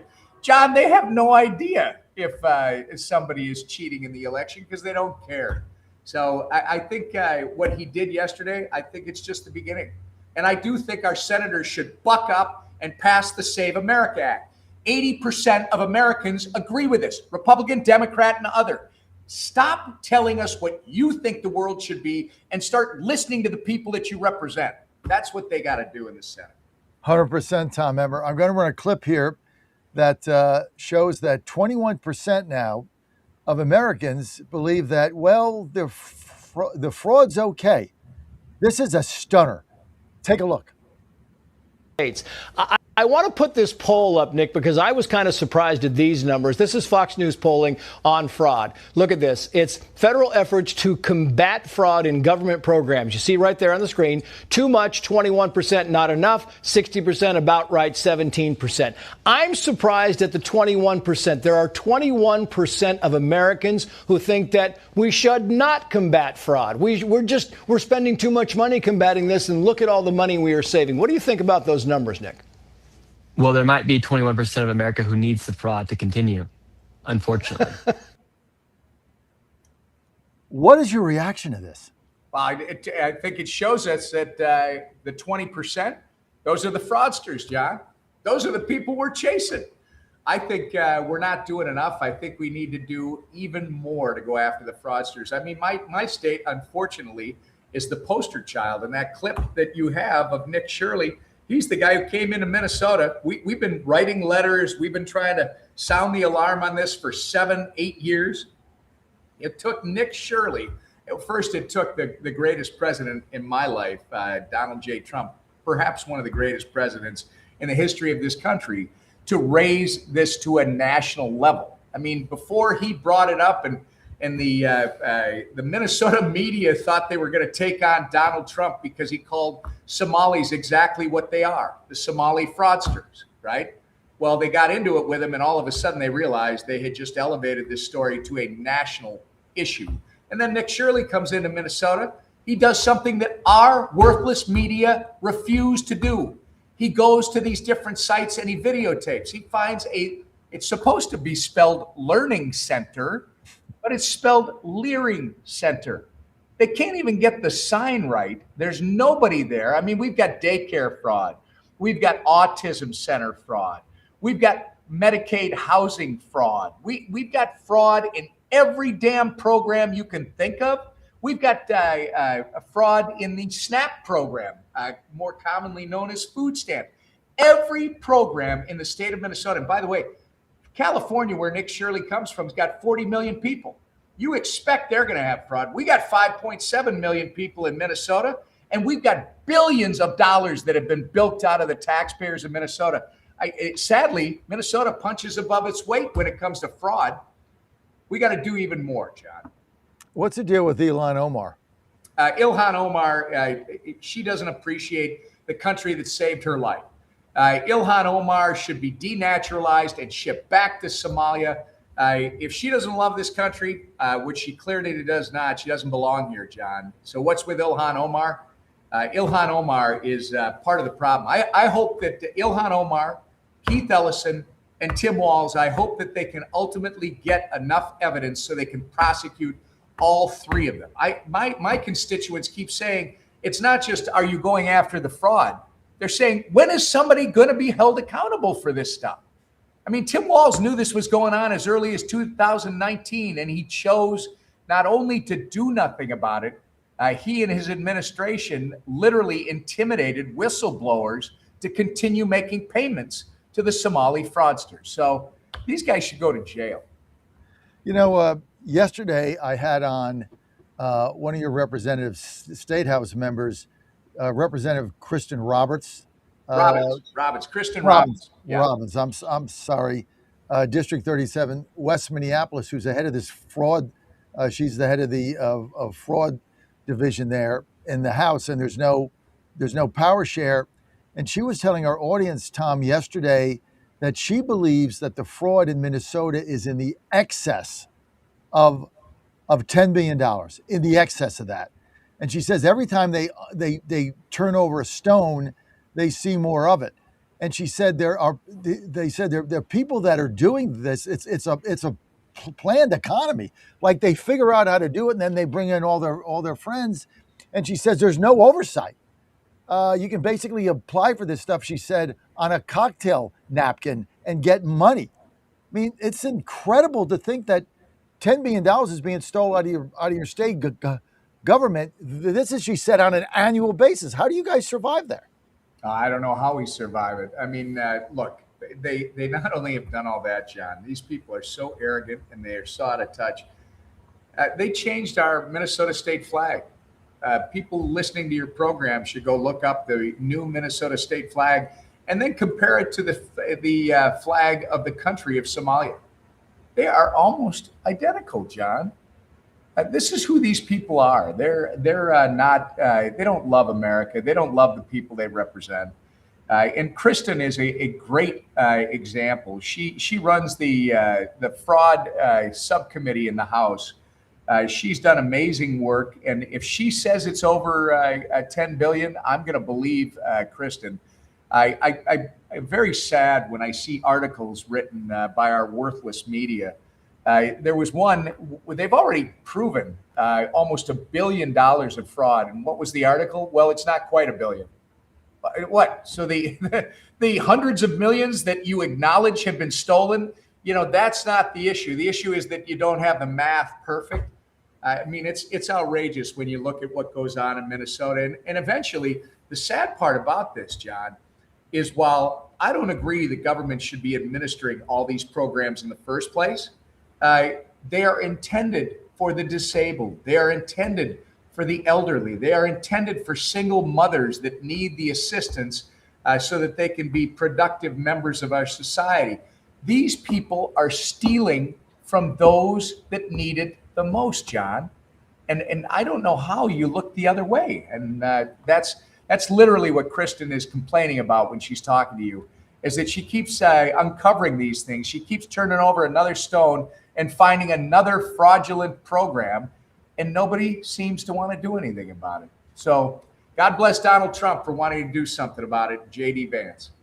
Majority Whip Tom Emmer, I'm going to let you go, but before I do that, I've got to bring in your great friend, Dan Oxner, the Ox in Minnesota. He heard you're on. He's got to come in to say hi to his good friend, Tom Emmer. Ops. Hey, Ox, you're on with the Majority Whip for just a moment. Godzilla, Mr. Congressman, how are you, buddy? I'm doing well, Dan. I miss you. I miss you, Dan Oxner.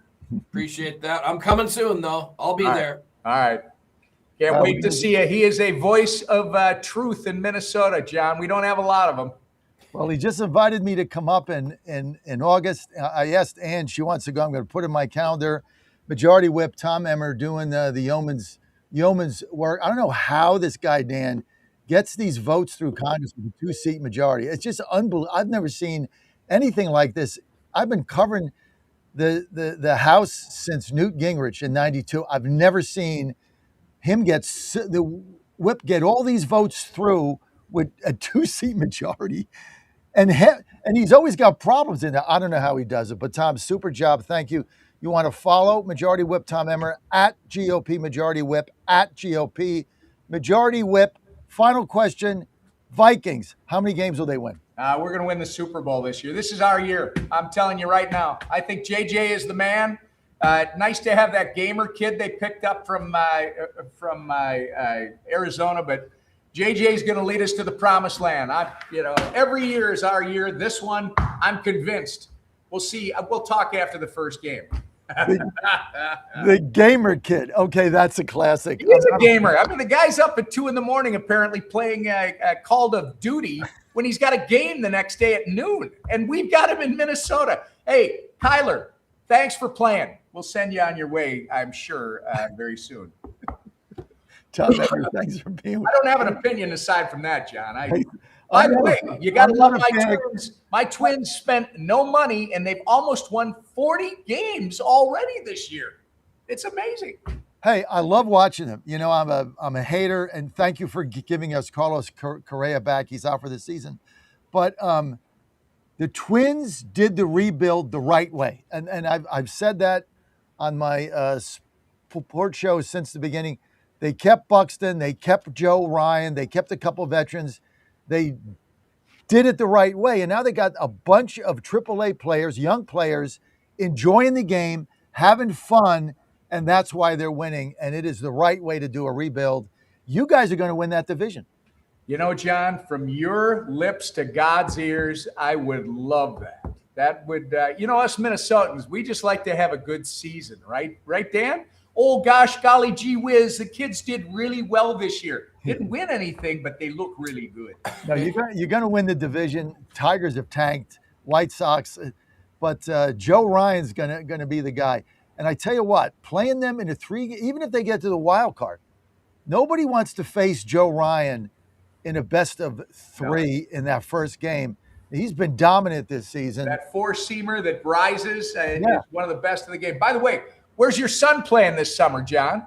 Well, he's still rehabbing. They're determined to get him back at 100% strength. So they had him stay in campus. No summer ball. He's got 2 more years of eligibility with the University of Maryland.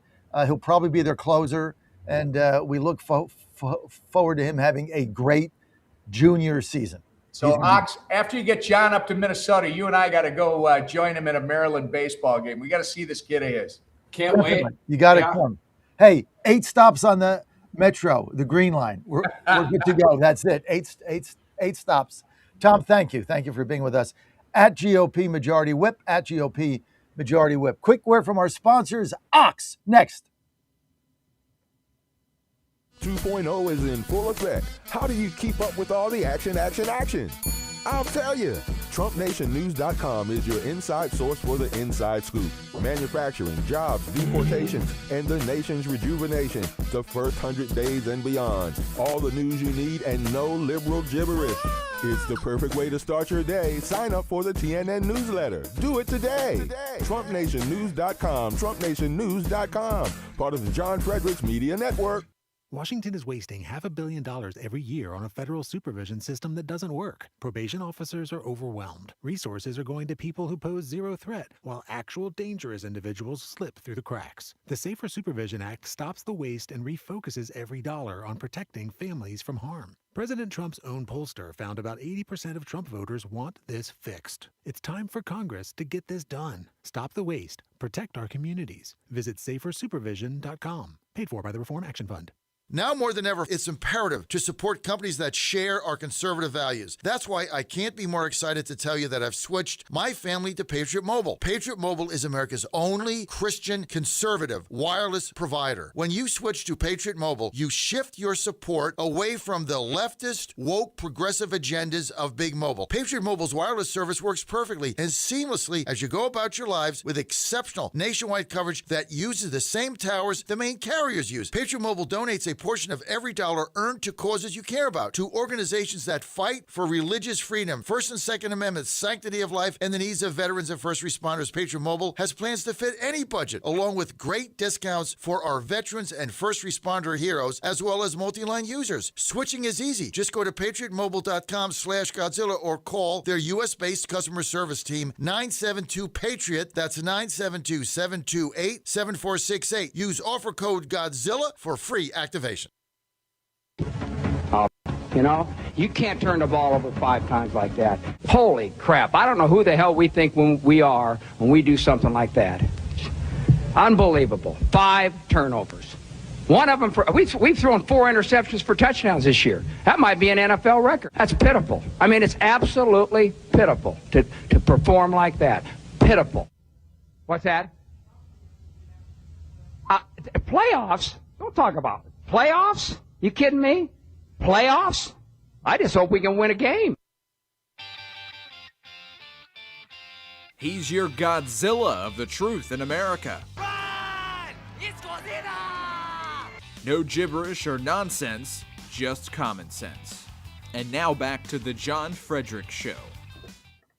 All right, you got him. Good to have you with us, as always. And I've got Dan Oxner coming up. Looks like I bumped into my camera when I was over there. Dan, I'll fix that in a minute after we get to the top of the hour. We got the Oxman cometh. And let me just start, Ox. This segment brought to you by our great friends at the Wellness Company. Their testosterone natural supplement called Zeus. It was called Mars. They just changed the name. It's the same thing. It's now called Zeus. Got it right here. I take 2 of these a day. This was suggested to me by my doctor at the Wellness Company, Dr. Kelly Victory, who took a blood test. And my testosterone level, I'm 68. As you get older, it depletes out. And it was just over the minimum. Like the minimum was like 2.3, whatever, and it was like 2.5 or 2.6. So, just over the minimum. And so my doctor looked at my blood test and she said, hey, take our testosterone supplement. She said, it's not overnight. It'll take about 6 months. So I've been taking it now for 9 months, 2 a day when I get up with a glass of water, which also makes me drink water before I start the coffee machine going. And it's about 7 months later, 6.5, 7 months, I got another blood test because of my age, you have to do that. Checked my testosterone and it was 3.5. So it went up over the danger zone. And this is the only thing I did. I took no needles. I just took 2 of these a day. Now they changed the name to Zeus. So I would suggest this for everybody.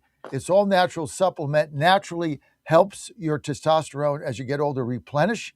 which is very important for other reasons that we can't see on the air. You got those reasons, but other reasons as well, just for your overall health. So just go to twc.health/Godzilla, twc.health/Godzilla, promo code Godzilla. You're going to get 10% off your first order. Check it out. It's going to take 6 months, but it beats getting the shot and the needles and all that. And it's an all-natural supplement. I can say here right now, I've seen it work with my own eyes. Shout out to my doctor from TWC, Dr. Kelly Victory. Thank you, Kelly. Another win for you guys at TWC. I'm your poster child, no doubt about it. And if you think I look great, feel great, got all this energy, well, TWC is part of that. I never get sick. Got their contagion kit, medical emergency kit, and had a ant spider toe. It got infected. Boom, opened up the medical kit, those fire ants or something. Took the antibiotic. 2 days gone. This is all you got to do. Go to twc.health/Godzilla, and you are good to go. Promo code Godzilla, 10% off. Okay, let's get to the Oxman, Ox and Godzilla. Ox, great to have you with us. Great to see Tom Emmer. Yeah, always a pleasure. Great congressman. And, talking about him being a whip, I've known him since he was on his city council, subsequently a freshman representative in the state house, and then he ran for governor. And when this congressional thing came up, and now being the whip, I'm like, you know what? All those years ago, I don't know, 20 years ago, whenever it was, he's made for this. I mean, literally, he's just made for this, and he knows it. And we've talked about that. So it's really good to see somebody just be in the perfect place at the perfect time. Wish there was somebody like that in the Senate, right, John? We don't have anybody in the Senate worth a crap. Everybody keeps telling me John Thune's their friend. John Thune's a nice guy. John Thune, he is. John Thune that. I mean, I'm sure he's a nice guy. Even yesterday, President Trump, I was at the Capitol, covering the White House, and he had a few comments in front of reporters, and he said, hey, John Thune's a good guy. He's a good leader. No, he's not. He's not getting anything done. I mean, I'm tired of this. John Thune's a nice guy. We're all nice guys. You got to get something done, Ox. Yeah. But that's been the MO of Senate leaders. I think in my lifetime, or I mean, maybe it started with Harry Reid, I'm not sure. But I mean, you're measured as a senator by how little you get done.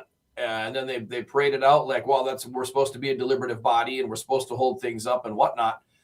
And I don't know how you feel, John. Maybe you and I have talked about this. If there'd be any way to go back to having a not the popular vote elect these senators and go back to the whole way it used to be, much more rational way, considering what the body is supposed to be doing and how they're supposed to be operating. Otherwise, I mean, I'm of a mind, why don't they just make it like Congress? And Congress is complicated enough, right? Why don't you just kind of be the second body, just to give it a second look, whatever, originate the legislation in the Congress. Senate looks it over, gives it a second look, thinks about it some more, whatever, votes for it. Instead, they've got these convoluted rules and this and that, right? I mean, nobody can understand how the Senate works. Precious few people can understand how Congress works. So, unfortunately, I think it's a structural thing, and I think Thune is a structural guy. I think this is what senators want, by and large. You get guys like Ron Johnson from Wisconsin, though. Their heads explode by this stuff. I can't believe he's still sane and rational there. But thank God we have people like that there, at least for a check on this thing. But this is how the Senate works. It's kind of meta Senate first, then the rest of the country. Ox, when are we coming to Minnesota again? After the primary. So you need to come after August 11th. Tell me what the date is that we have to fly there. After August 11th. So that's the big thing. But you got to get here while it's still summer. So August 11th is a Tuesday primary. Yep. So we'll have the candidates all lined up and everything, and we'll put on a great show. So you want us to come Wednesday or Thursday? Either one. Yeah, either one. Come. We'll set you up at our theater for the Friday show, and we'll have some cool guests, and it's where I do the last hour of my show every week. But we'll do the whole show from there. It's downtown. It's an urban theater. It's kind of a cool thing. So I'd have to set up there at 5 a.m. Yeah, or the day before. But then can I get in at 5? Yes. You're with the Ox. You can do whatever you want, man. Actually, it wouldn't be 5. It would be like 4:30 because it'd be early. Yeah, we'll just spend the night there. They got a full bar. All right. So when do we? Got the key. So when do we make our flight? Do we come in Wednesday? You want us to come in Thursday, right? I mean, it depends on how much you can stomach it. But yeah, I'll show you around. I'll take you to George Floyd Square. I'll show you what all the excitement is. Show you some of the better parts of Minneapolis that you probably don't see. And then maybe even if we can take a quick side trip up and have you wade across the headwaters of the mighty Mississippi River. All right, we'll book our flight for Thursday after the show. And where are we staying? Boy, there's always Casa de Ox. There are also some other nice luxury accommodations we can find for you. But the night before you fly out, we'll put you up at the Intercontinental Hotel at the right at the airport there, and you can just walk across the gangway and jump on your flight Sunday morning and shake it all off and go back to your sanity in Washington, D.C. All right. Do I have to lug all my stuff? Do I have to lug like cameras and stuff, or do you guys have that? No, yeah, you got to lug all that. I mean, you got to have your advance crew. Your advance crew should probably come in the week before. What? You're funny. Yes. Yeah. There's no the advance crew. You're looking at them. I see. Advance crew. I just assumed. Yeah. Well, you assume wrong. Okay. All right. Well, look, we'll go, and it'll be fun, and we're really just going to see your wife Jan. That's the only reason we want to go. Nothing personal. Kristen told me yesterday, Kristen Robbins, after she was on your show, that she wants to take you to a Twins game too. So you might have a busy schedule. I know. I might have to go up a day early to see a Twins game. I'm a baseball hater. I hate everybody but my team. But it's tough to hate the Twins when they gave us Carlos Correa back and paid his salary. So now, I don't really mind the Twins. Besides, I was telling Emmer, I like the way they did the rebuild. We went through that. I mean, it is what it is. They told the fans, and now they got all these young players from AAA having fun, and they're winning. And I think they're going to win the division. So I think it's going to be fun. But I'm going to come up, and so we're going to have fun. I had Miss Robbins on yesterday, Kristen Robbins. She said that the fraud in Minnesota is topping $10 billion. What is the reaction there to Minnesotans of this? Well, if you want hot talk with the Ox listeners, outrage, no surprise. We've known this was happening since that first raid. I don't know, what was that, 3 years ago now? I don't know. It feels like it's been going on forever when they first announced that they raided all these Feeding Our Future sites. Like, oh, yeah, game on. Now we're going to find out all this stuff, and we are finding out about all this stuff. Recent poll, though, the polling data in the state, not everybody is that concerned about fraud. It's still not the number one issue. And maybe I think I referenced it possibly in one of my Outside the Box with the Ox features heard on your stations and elsewhere. The Democrats, the independents, especially the coveted, right, all important, we want the independent vote, independence. It's not their number one issue. And that's what the Republicans have right now is that. So we're combating the whole ICE raid thing, the Metro surge thing that didn't go that well. You're combating that. The independents seem to be, miffed about that and all that. And so if they're not that concerned about fraud, mission number one, get people really upset about fraud because apparently they're not upset enough. Then you got to try to get more votes than the other guy. And basically we have, 4 months to do that? It's an uphill battle. Minnesotans are just, I don't know, it's head in the sand or they just accept the fact that the government's wasting their money and they don't care. But again, I've said so often, the proletariat, the voting proletariat in Minnesota were not served well by our media. We don't really know what's going on. And unfortunately, that's why we have the leadership that we have. It was amazing. I showed the poll when Tom Emmer was on, the poll that was Fox, that 20% of Americans in this poll say that we're spending too much effort on getting rid of the fraud. So 20% of Americans basically said, hey, the fraud is fine because it's become now a United States industry. It's the fraud industry. And I'm thinking to myself, who are 20% of people that think the fraud in government is okay at this level? Mm-hmm.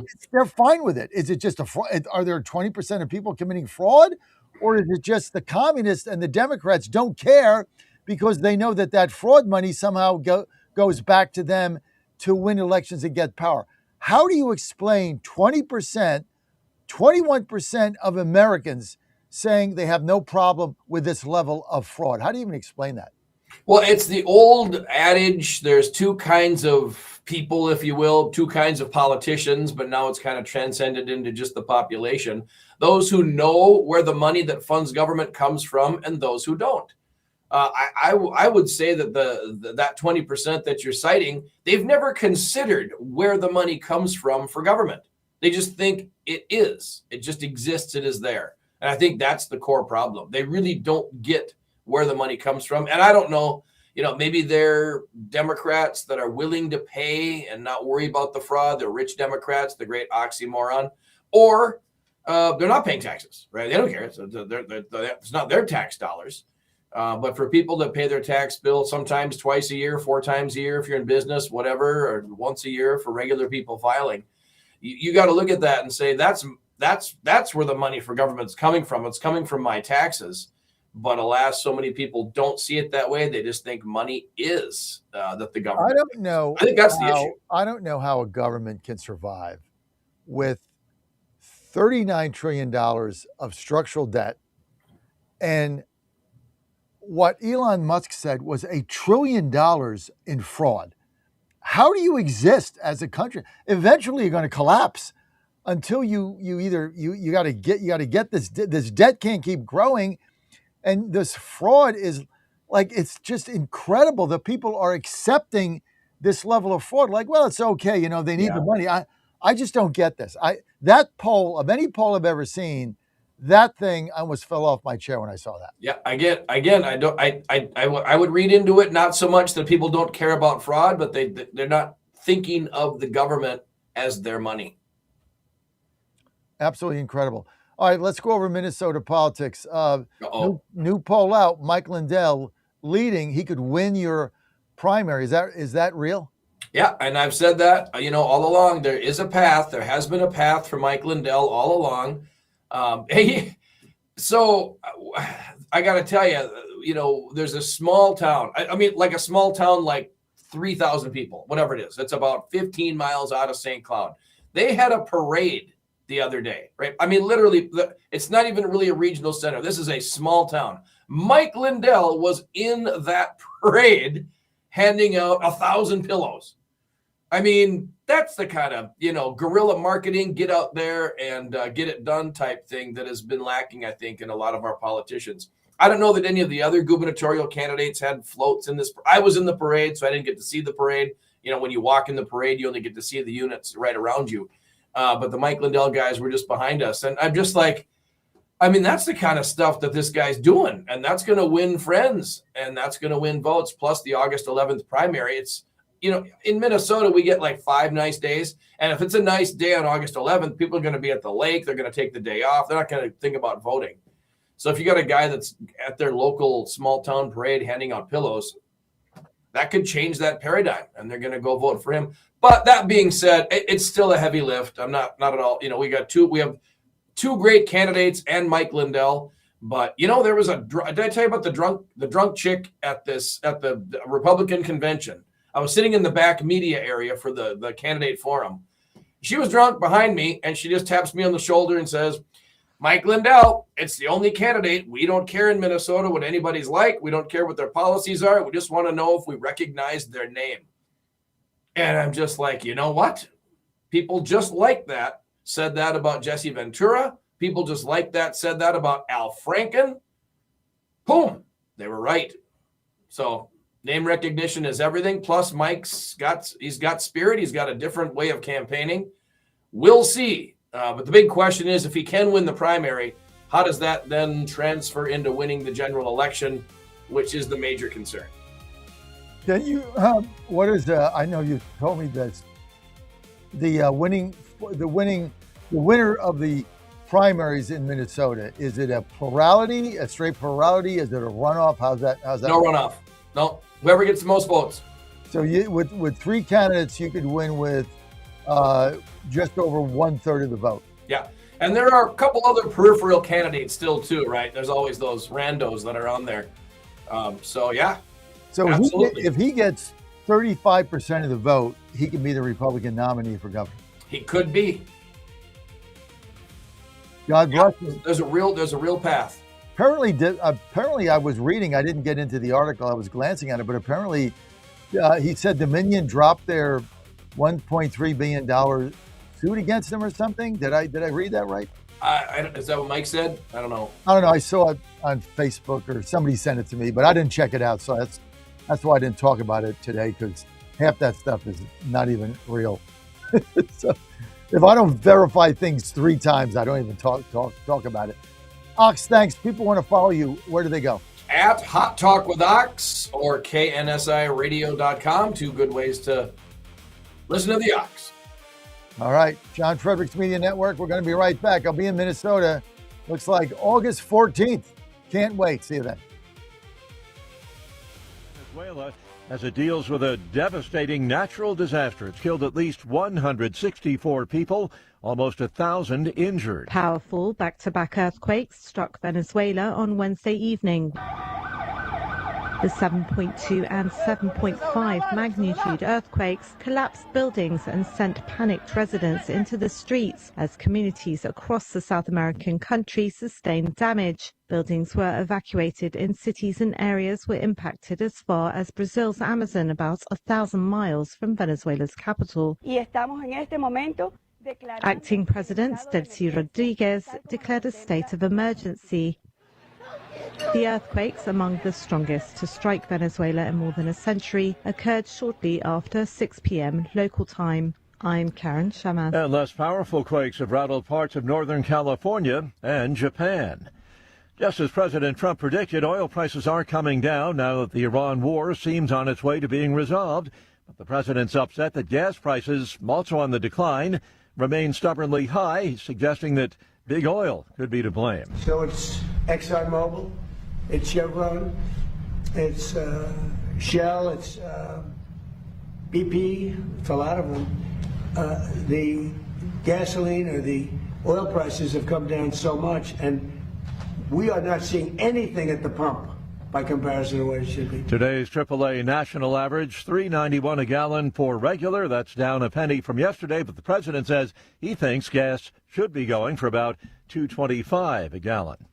On Wall Street, the Dow futures 90 points higher. NASDAQ futures up 620 points, gain of more than 2%. More on these stories, townhall.com. Diabetes, high blood pressure, anxiety meds, everyone's on them. If you're a 50-year-old male, maybe a bit porky, and you may even have type 2 diabetes, $1 million of term insurance may only cost you about $200 a month. Call Term Provider. Speak with Big Lou at 800-555-2085. Big Lou will find a term life policy for you even if you have type 2 diabetes, are overweight, or have high blood pressure. Term Provider has helped thousands of people like you who think they can't afford term life insurance. To buy $1 million of affordable term life for you, all you need to do is call Big Lou at 800-555-2085. Lou will make sure the scales are tipped in your favor. Call 800-555-2085. Big Lou will answer your call and work to fit you into a term life policy that you can afford. Remember, Big Lou's like you. He's on meds too. Call 800-555-2085 or biglou.com. The Trump administration is offering loans to encourage development of 10 large nuclear reactors to help meet the needs of energy-hungry data centers. Energy Secretary Chris Wright announced the $17.5 billion worth of loans on Tuesday. He cited what he called a tremendous interest among developers of data centers, known as hyperscalers, those who would buy the power, as well as utility and energy companies. The department said 70 utility and energy companies signed letters of intent that identified proposed sites. Nuclear currently provides about 20% of total electricity in the United States. Bob Agnew reporting. Many of the attic apartments inside the picturesque buildings of Paris are proving a hostile environment during the blistering European heat wave. Study finds that living under Paris roofs during heat waves increases death risk significantly. Iconic yet heat-conducting zinc rooftops magnify the problem during the heat wave. News and analysis, townhall.com. Well, these guys are members in good standing of the gang that couldn't shoot straight. Police in Trinidad and Tobago are searching for robbers caught on camera using a backhoe to try to steal a cash machine. Security camera footage shows 4 suspects fumbling around the crime scene. One of them was dressed like Batman. Well, apparently, Batman was the leader of this genius group, who is seen constantly tripping over debris and falling down several times as he tried to direct the backhoe. Police believe they left empty-handed. Jason Walker reporting. Opening the Great American State Fair on the National Mall in Washington, D.C., President Trump celebrating the country's 250th birthday. The president declares that America is back. Last night's rally kicking off weeks of celebrations. More on these stories, townhall.com.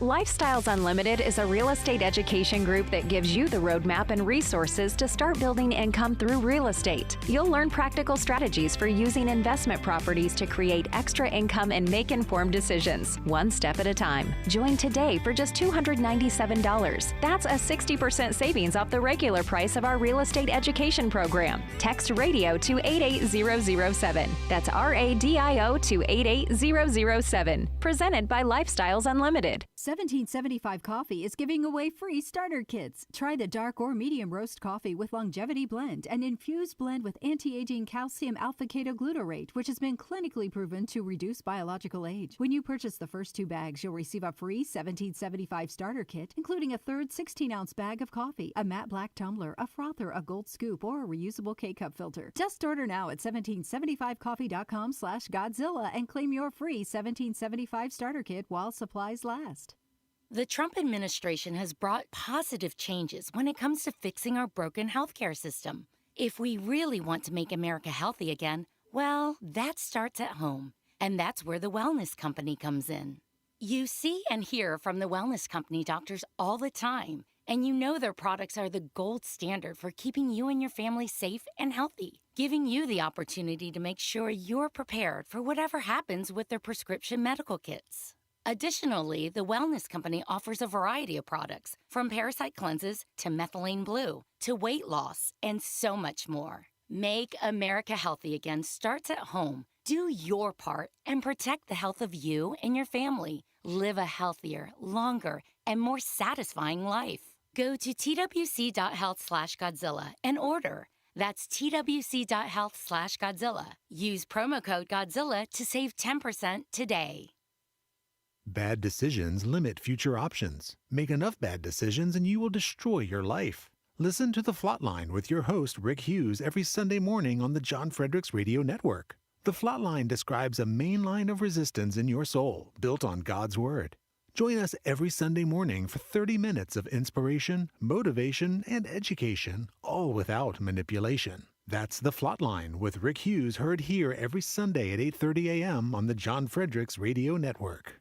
Trouble concentrating or recalling information is frustrating, embarrassing, and kills productivity. Nutrition company Healthy Cell created Focus and Recall to boost your brain power. Unlike other supplements that don't work, Focus and Recall is not a pill. It's a gel you swallow with ultra-absorption of science-backed ingredients to help you immediately sharpen focus, concentrate longer, and strengthen recall. Go to healthycell.com and use code GODZILLA for 20% off your first order. Risk-free. Love it or your money back. Guaranteed. Healthycell.com. Code GODZILLA.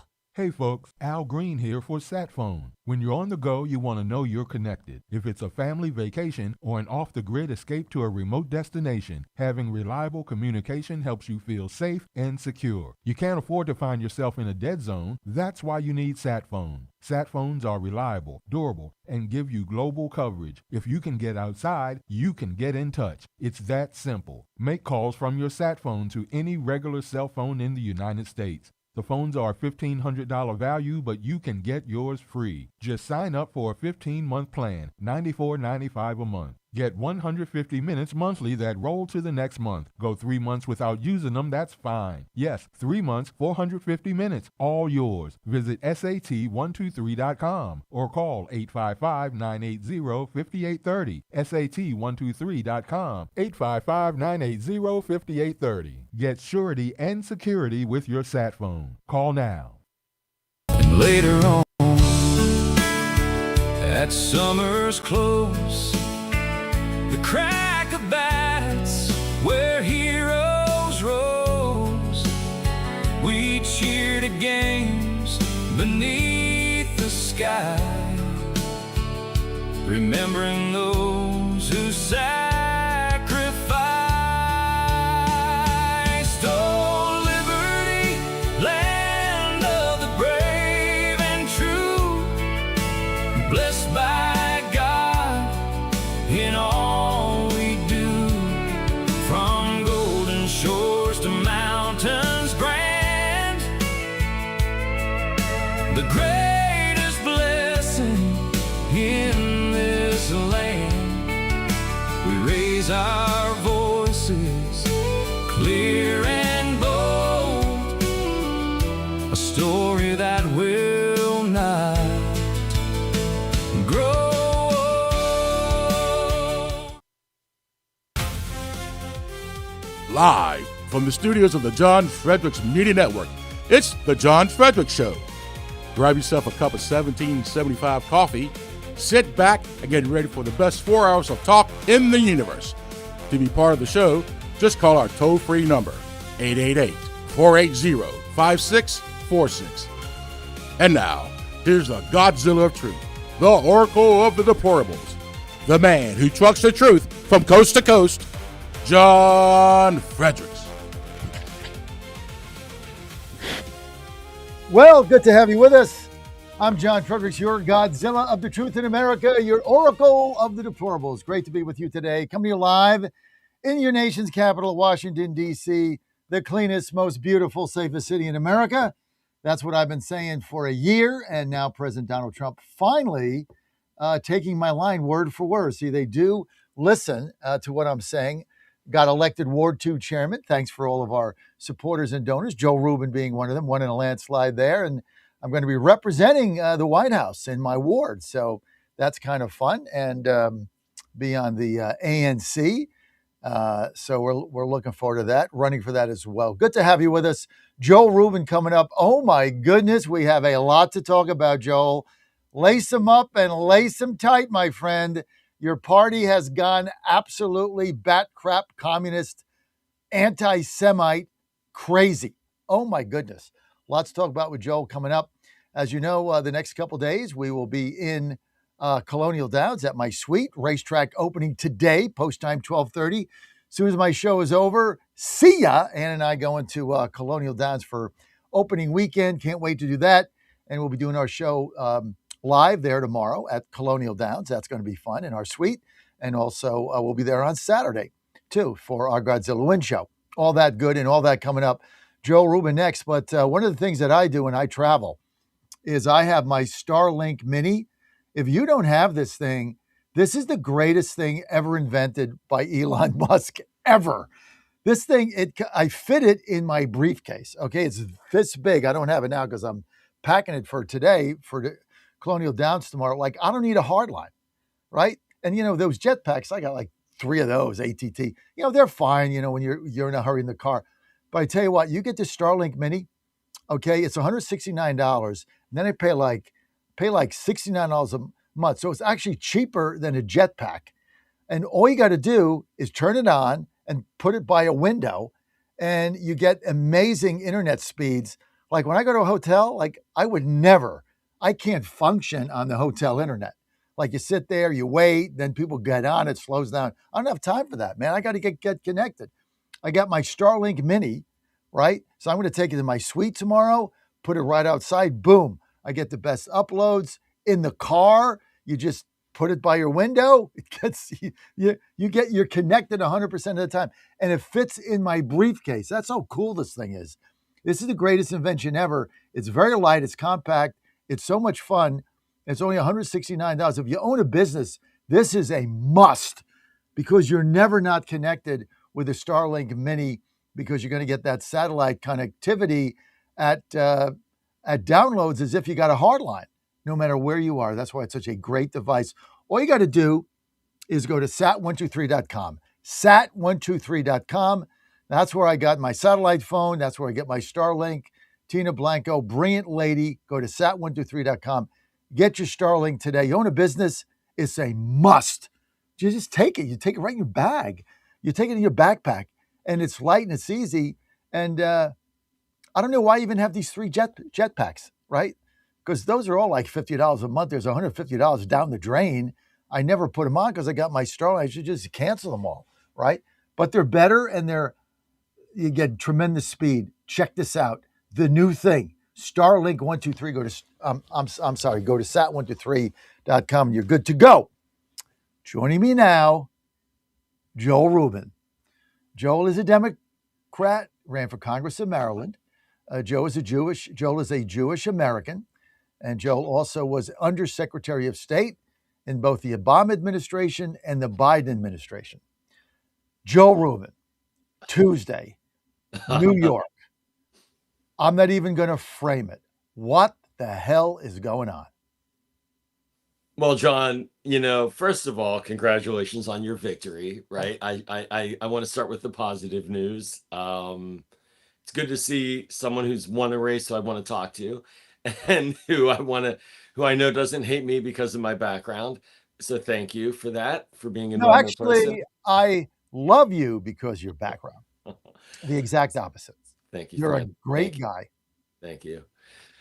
All right. So to your question, it is a stunning moment in the Democratic Party, one where we are completely going in 2 different directions. We see a chunk of our base now trending rapidly towards the Democratic Socialists of America Party.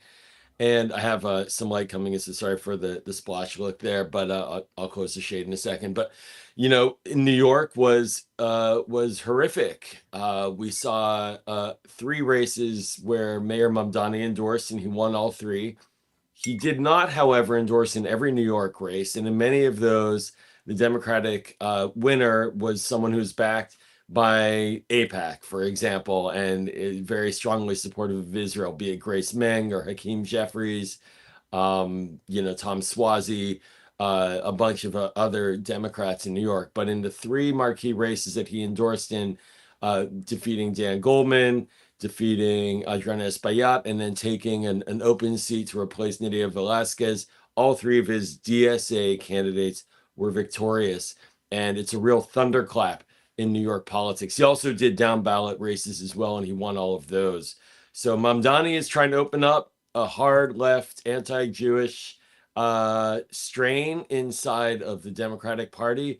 And at least in New York, he's having some success. It's not across the country yet, but it's percolating around. We could talk about that. But it was a real stunner. And a lot of Democrats are very concerned about what this means, both morally and politically. Joel, some are saying that the ascendancy of the communist wing of your party, and that's what it is, the Democrat in front of socialist, is basically a cover. Yeah.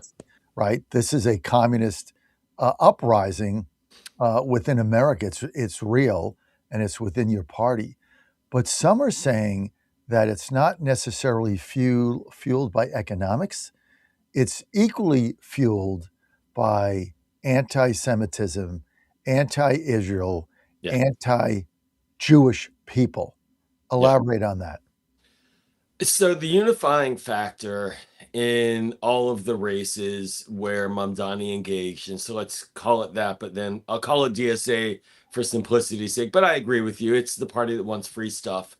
The DSA, it's the folks who are, when you look at the demographics, by the way, of the districts, it was the gentrifying rich white yuppie kids who ended up voting mostly for these candidates, and the black and brown older residents voted for the other candidates who lost. So there's a lot of peeling back that we can look into on that as well.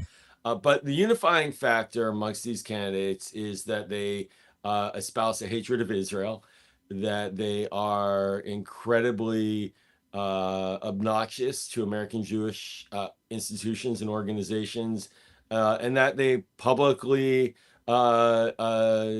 creating a culture of incitement against American Jews, who, by the way, are American Jews, right? And try to portray us as some kind of foreign alien body manipulating and controlling behind the scenes. You know, the Tucker Carlson, right? Like, there are a lot of folks out there who do this. And you know, we tend to call them in the Jewish world anti-Semites.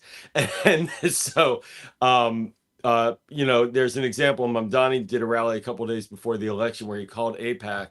And for folks who aren't tracking this so closely, AIPAC is the traditional pro-Israel lobby, more conservative politics, frankly, to the right of a lot of the Democratic Party, no doubt about it. But a lot of donors from different walks of life, mostly Jewish, but not exclusively. That's not how it operates.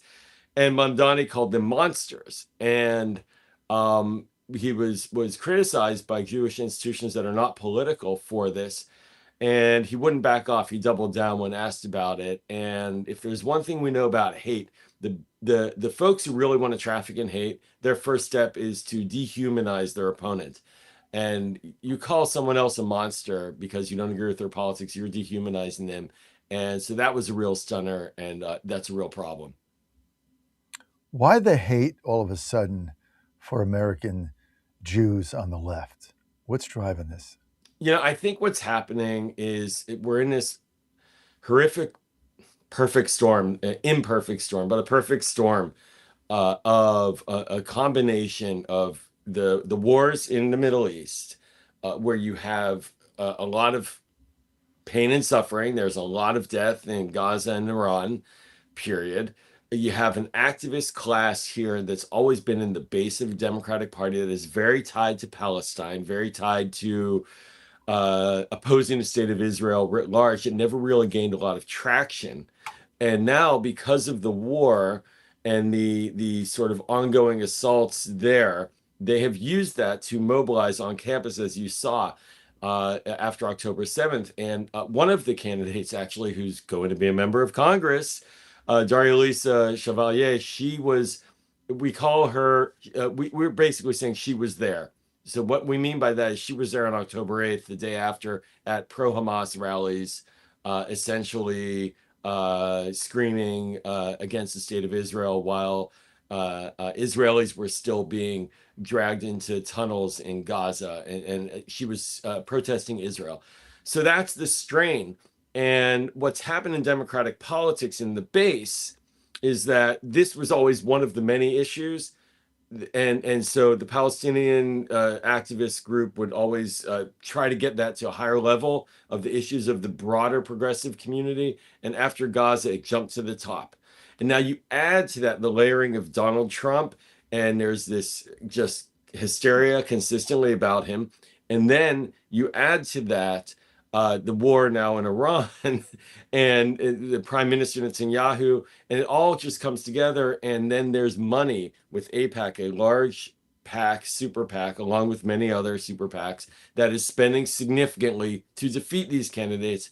And it's all just come together in the bluest of blue districts in particular. But it's now here in Maryland. Chris Van Hollen, for example, is really heading that way, where they basically are now saying that it's good politics to oppose Israel. And the best way to do that is to attack Jewish American institutions as part of that process, which is honestly, I just, one more thing I got to say, really disappointing as an American Jew in general, morally. But when I talk politically, American Jews have been like one of the foundation communities of the Democratic Party. You know, like going back 100 years, civil rights organizations, we vote 3/4 Democrat in national elections, and significant donations, you name it, in the infrastructure. And now we're getting attacked harshly by people who are newcomers to the Democratic Party as if we're somehow the problem. And you know, then you play into a lot of long-standing anti-Semitic tropes that it feeds right into about Jews and money and power. And that's why we are where we are right now. Sorry, that's a long answer. No, thank you. Is there fear running through the more moderate Democrat Jewish community? Absolutely. A day doesn't go by where I'm not in a meeting or a discussion with colleagues or friends where people aren't wondering what they'll do. Do they have a place anymore? Can they fit? Can I fit? The numbers don't lie. The spike in anti-Semitism in this country is real. The FBI says so. The ADL says so. We are the number one targeted religious minority in the country by far as a percentage. In New York, hate attacks against Jews have gone up 9-10 times in this just calendar year. And so it's not just the political environment, it's the physical environment. When I go to synagogue now, I can't get into my synagogue. They have to unlock it with the security guards to let me in. I can't just walk. Whoa. Say that again. Yeah. So when I go to synagogue on Shabbat, on Saturday morning, I have to wait for them to unlock the door to let me in. In the biggest synagogue in the heart of Washington, D.C., called Adas Israel, the oldest synagogue in the city, established in the late 1800s, we spend $1 million a year on physical security for our synagogue. And that is everywhere. And that is not disappearing. And so when the political environment is as such, it's a permission structure to people to continue to attack, harass, and go after Jews, frankly. Joe Rubin, where is that synagogue in D.C.? Right in the heart of Cleveland Park, man. Right there, Adas Israel, on Connecticut Avenue. And it's like right in the heart of Cleveland Park when you go north on Connecticut, just after the sort of commercial zone before you get into more of a residential stretch. It's a beautiful, large synagogue. Presidents speak there.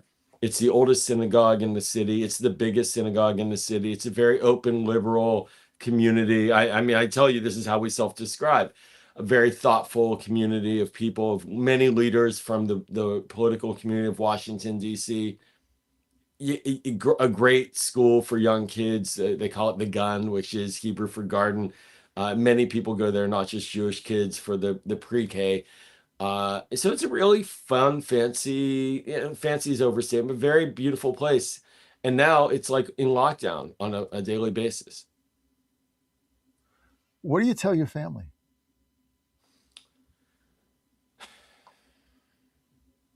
So I have 3 daughters.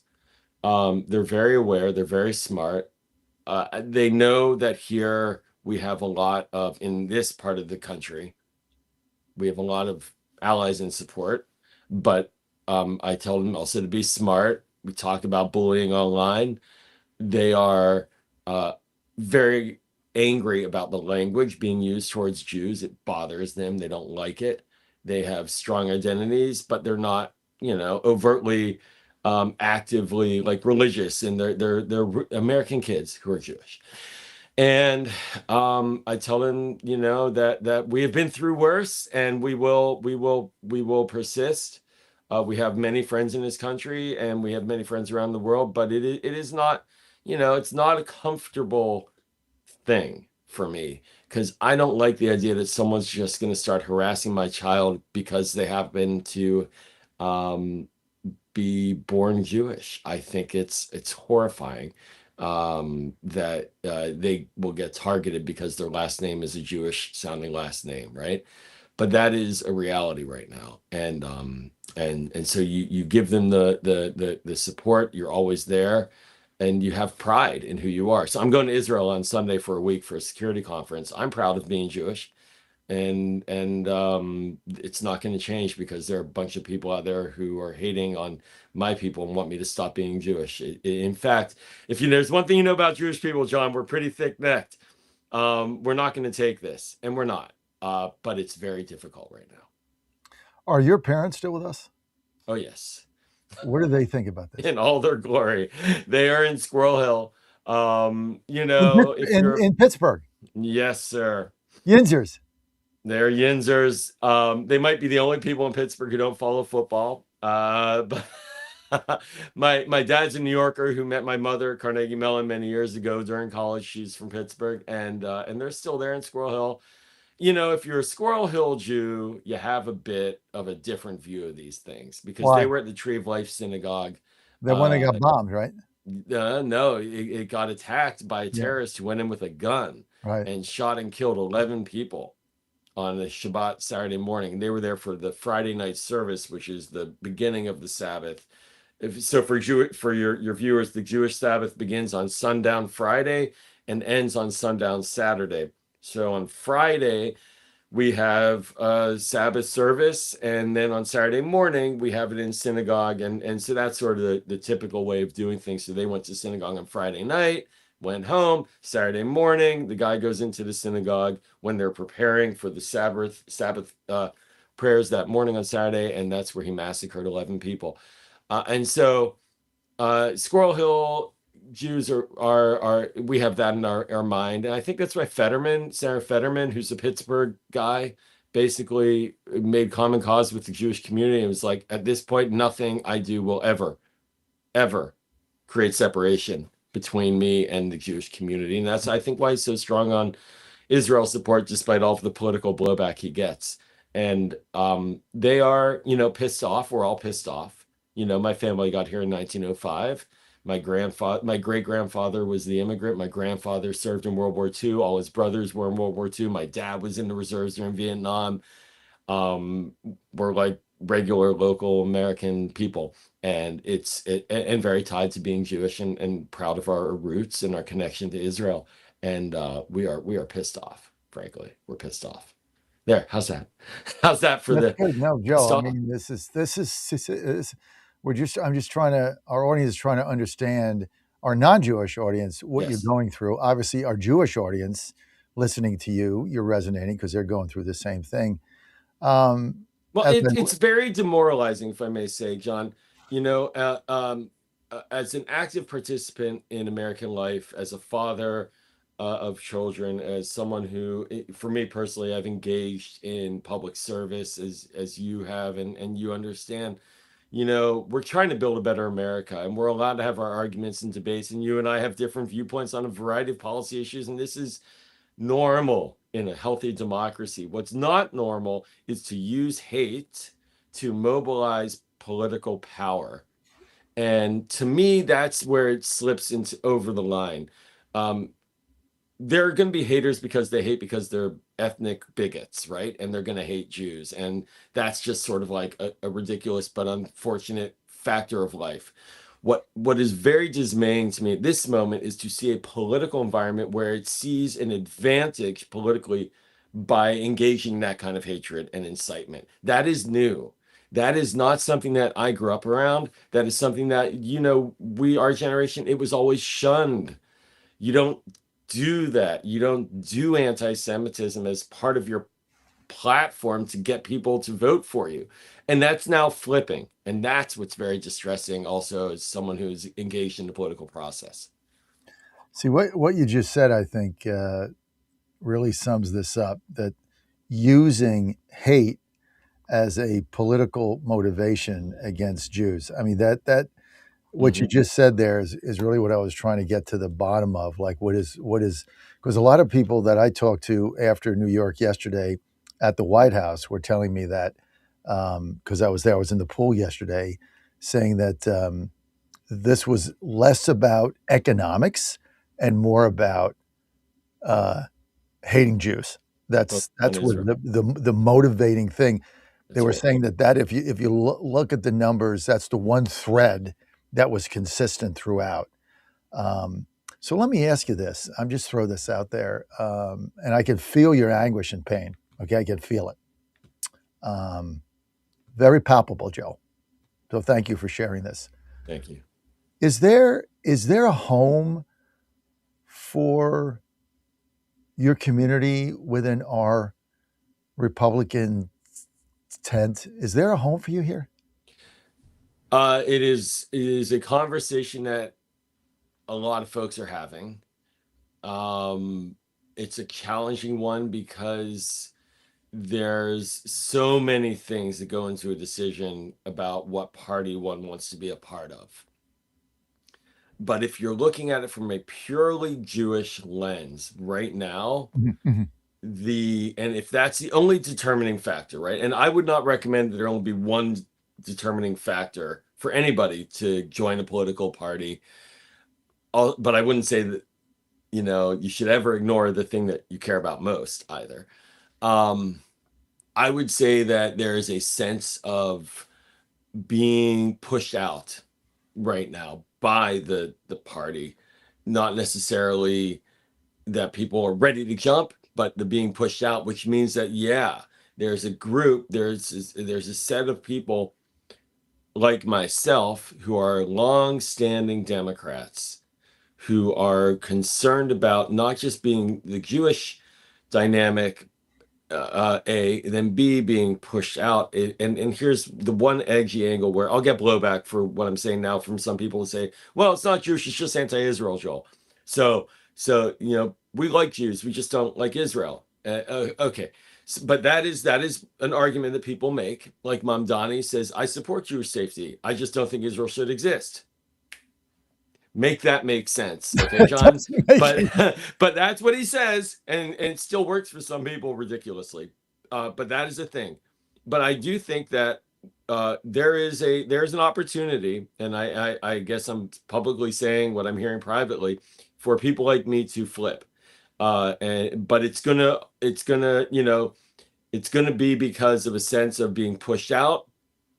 And also, I'll tell you this, you want to be in environments where you don't feel like people hate you because of who you are.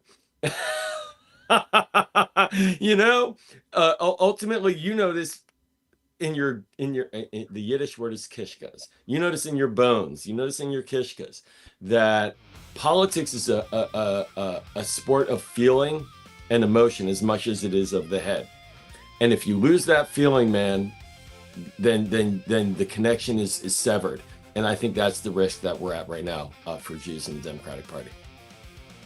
There's a home for you with us. I got to figure it out. I remember having this conversation, 5.5 or 6 years ago, before a lot of this came out, because you could see the beginning of it. I remember having this exact conversation with Ivanka and Jared in a meeting. Just exact conversation. Like, there's got to be a way, because this is coming. And I think Ivanka understood it, and so did Jared, because they live it every day like you guys do. Especially Jared has been through this with his family, so he's not really involved now in policy other than the negotiation. But many of us feel your pain. Thank you for coming on and sharing that so we can understand it. Thank you. Oh, you're a real gem for asking about it. I really do appreciate your allowing me to talk about it with your audience as well. My love to you and your family, and to your daughters. I know what they must be going through, and it's a shame that when you go to your synagogue, you have to knock on the door. I mean, that's just got to be disheartening. Joel, I got to go. Thank you, though. People want to follow you. Joel, where do they go? Well, the briefing book on Substack is the best, and then I think that's the way to go. I have a Substack called The Briefing Book. And, all right, Joel, thank you, and thank you for having me, and have me back on The Briefing Book anytime. Maybe this is a good convo for your audience. Maybe there's a home for you. I think so.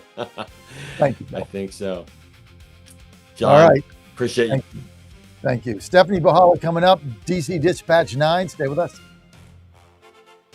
Coffee is giving away free Yay. starter kits. Try the dark or medium roast coffee with longevity blend and infused blend with anti-aging calcium alpha-ketoglutarate, which has been clinically proven to reduce biological age. When you purchase the first 2 bags, you'll receive a free 1775 starter kit, including a third 16-ounce bag of coffee, a matte black tumbler, a frother, a gold scoop, or a reusable K-cup filter. Just order now at 1775coffee.com/Godzilla and claim your free 1775 starter kit while supplies last. Folks, this is Crom Carmichael, CEO of Soul Tea. I have recently turned 77 years old. I do not take prescription drugs. I have not had to take prescription drugs, and I attribute a lot of my good health to a product that I've been taking, which is the active ingredient in Soul Tea. It's a 22% concentration of theaflavin. We did clinical trials on it 25 years ago and found that it helped lower cholesterol. We have had many, many hundreds of letters and emails from customers telling us how it has helped them not only manage their cholesterol, but lower their triglycerides and help them on their blood pressure. And I can't tell you how much I attribute to Soul Tea for my good health at age 77. And I encourage you to go to GodzillaHeart.com Godzilla.com. That's GodzillaHeart.com. And use the code Godzilla at checkout, and you'll get a 50% off on your initial shipment of Soul Tea. And I promise you it will be a great help for your heart health. Thanks so much. And they're off. This summer, the Thunder returns to Colonial Downs Racetrack. Live thoroughbred racing June 25th through September 7th. Feel the excitement. Hear the roar of the crowd. Experience Virginia's premier horse racing destination every Thursday through Sunday all summer long. Bring the whole family for Family Fun Sundays, packed with activities for all ages. Parking? Free. General admission? Free. Memories? Priceless. Make Colonial Downs Racetrack your new summer fun time tradition. Get tickets and race day info now at colonialdowns.com.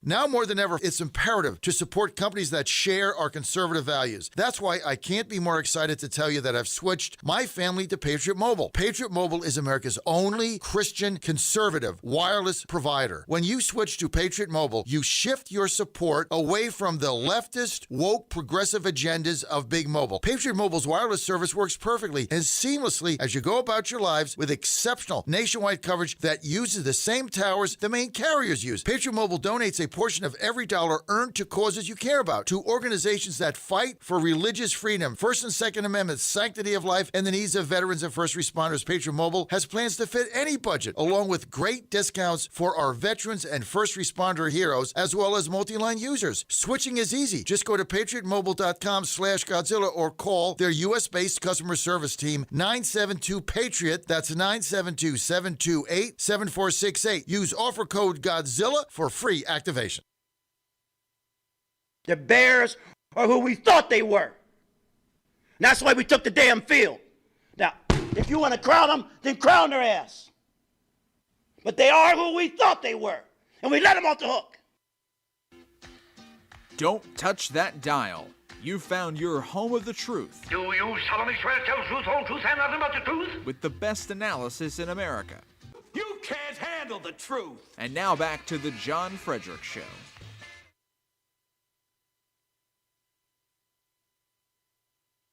Minutes with Stephanie. Do we have Stephanie with us? We have Stephanie, Dan? There she is. Oh, Stephanie, good to see you. Stephanie Bohaya. She is the Senior Director of Marketing and Communication and the #1 pollster for Heritage Action. Stephanie, thanks for joining with us today. I got 10 minutes, then we got to set up for DC Good morning. Dispatch.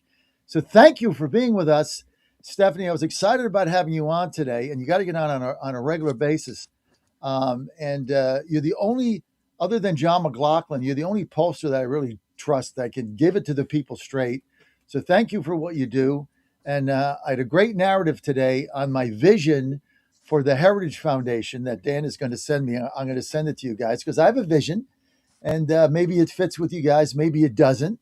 But I really think your organization is on the cusp of something big.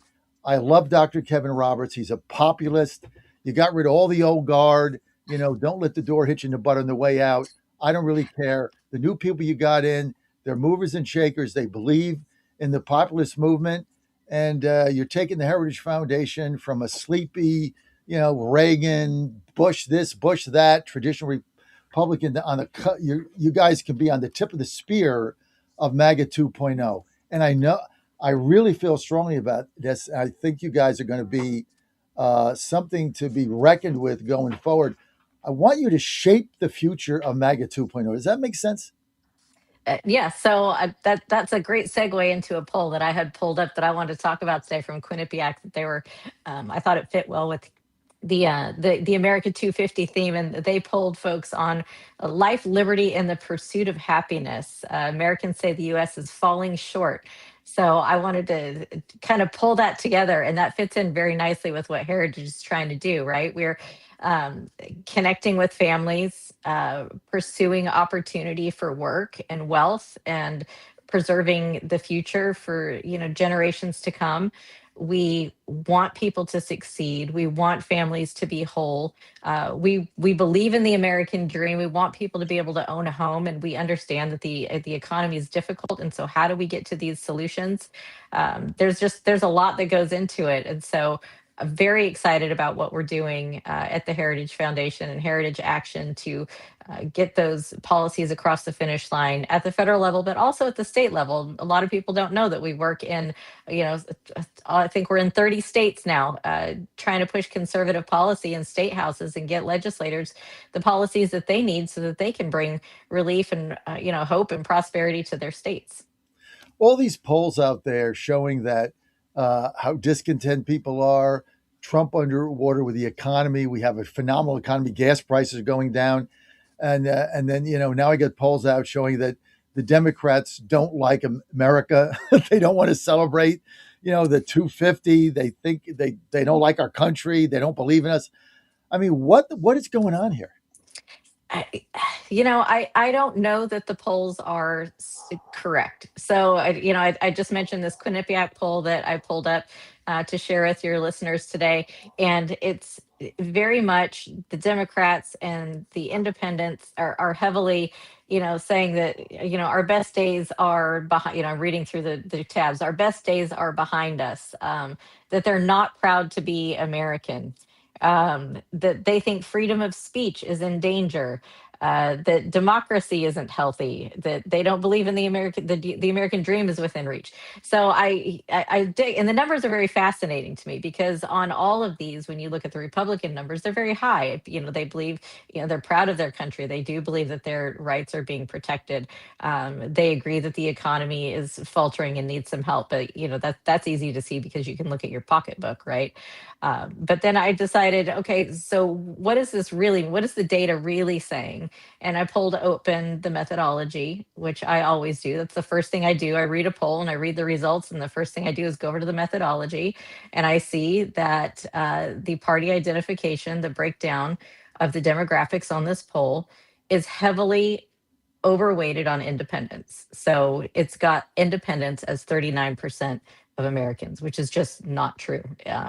There might be pockets where 39% of Americans, are independents, but that is not largely true.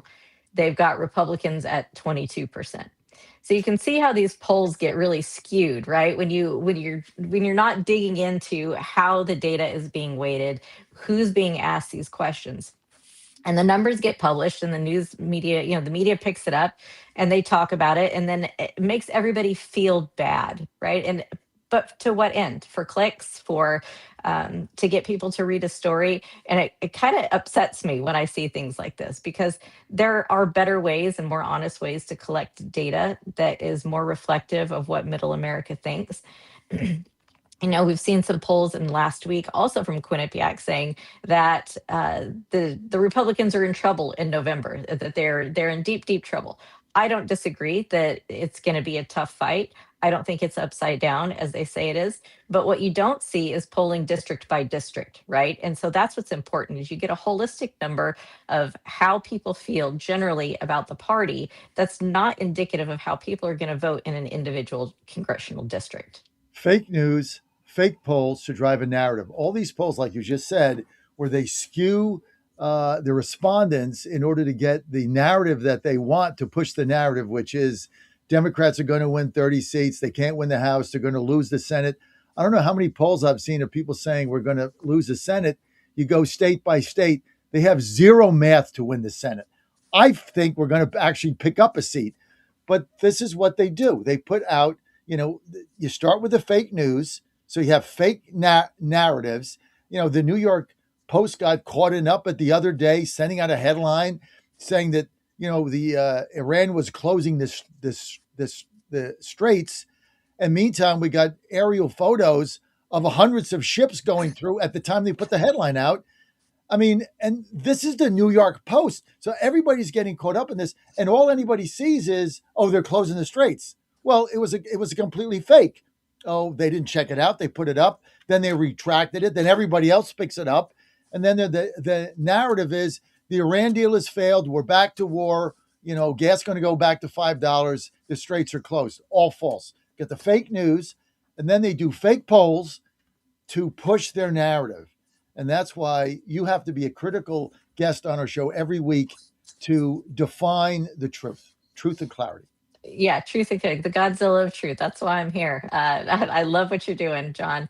And I feel a duty to the American public. That's why I got into politics, especially in communications, is so that people understand what the truth is about politics in America and the way that policy is talked about in the media, but also by their politicians, their elected leaders.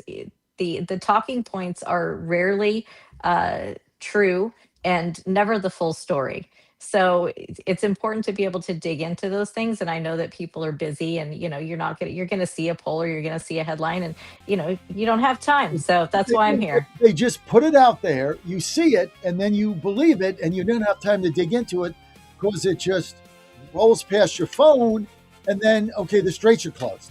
No, they're not closed. Ships are going through, and they're going to continue to go through, and they have no ability to close it.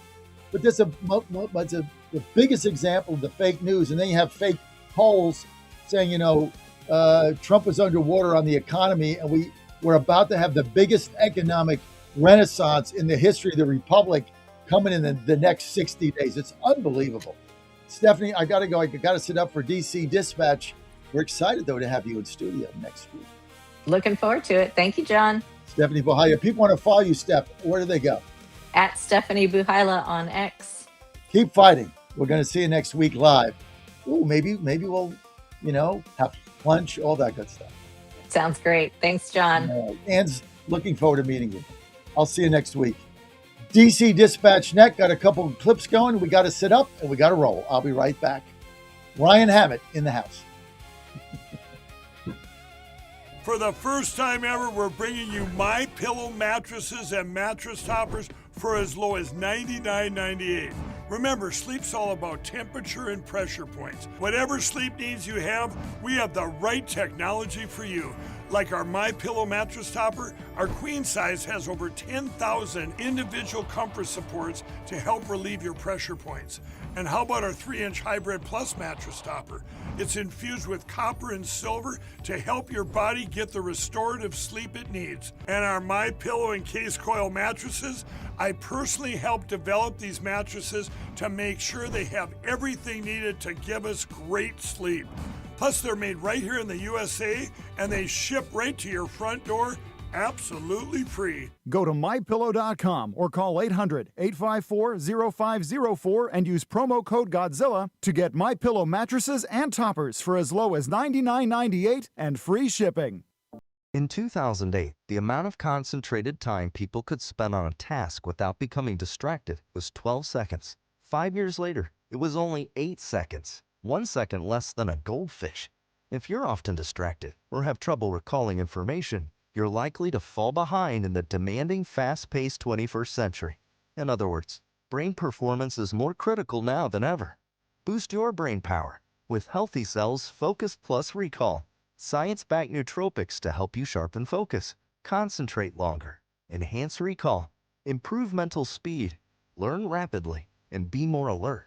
It's a pill-free brain supplement made with maximum absorption ingestible gel technology, designed to feed your brain at the cellular level.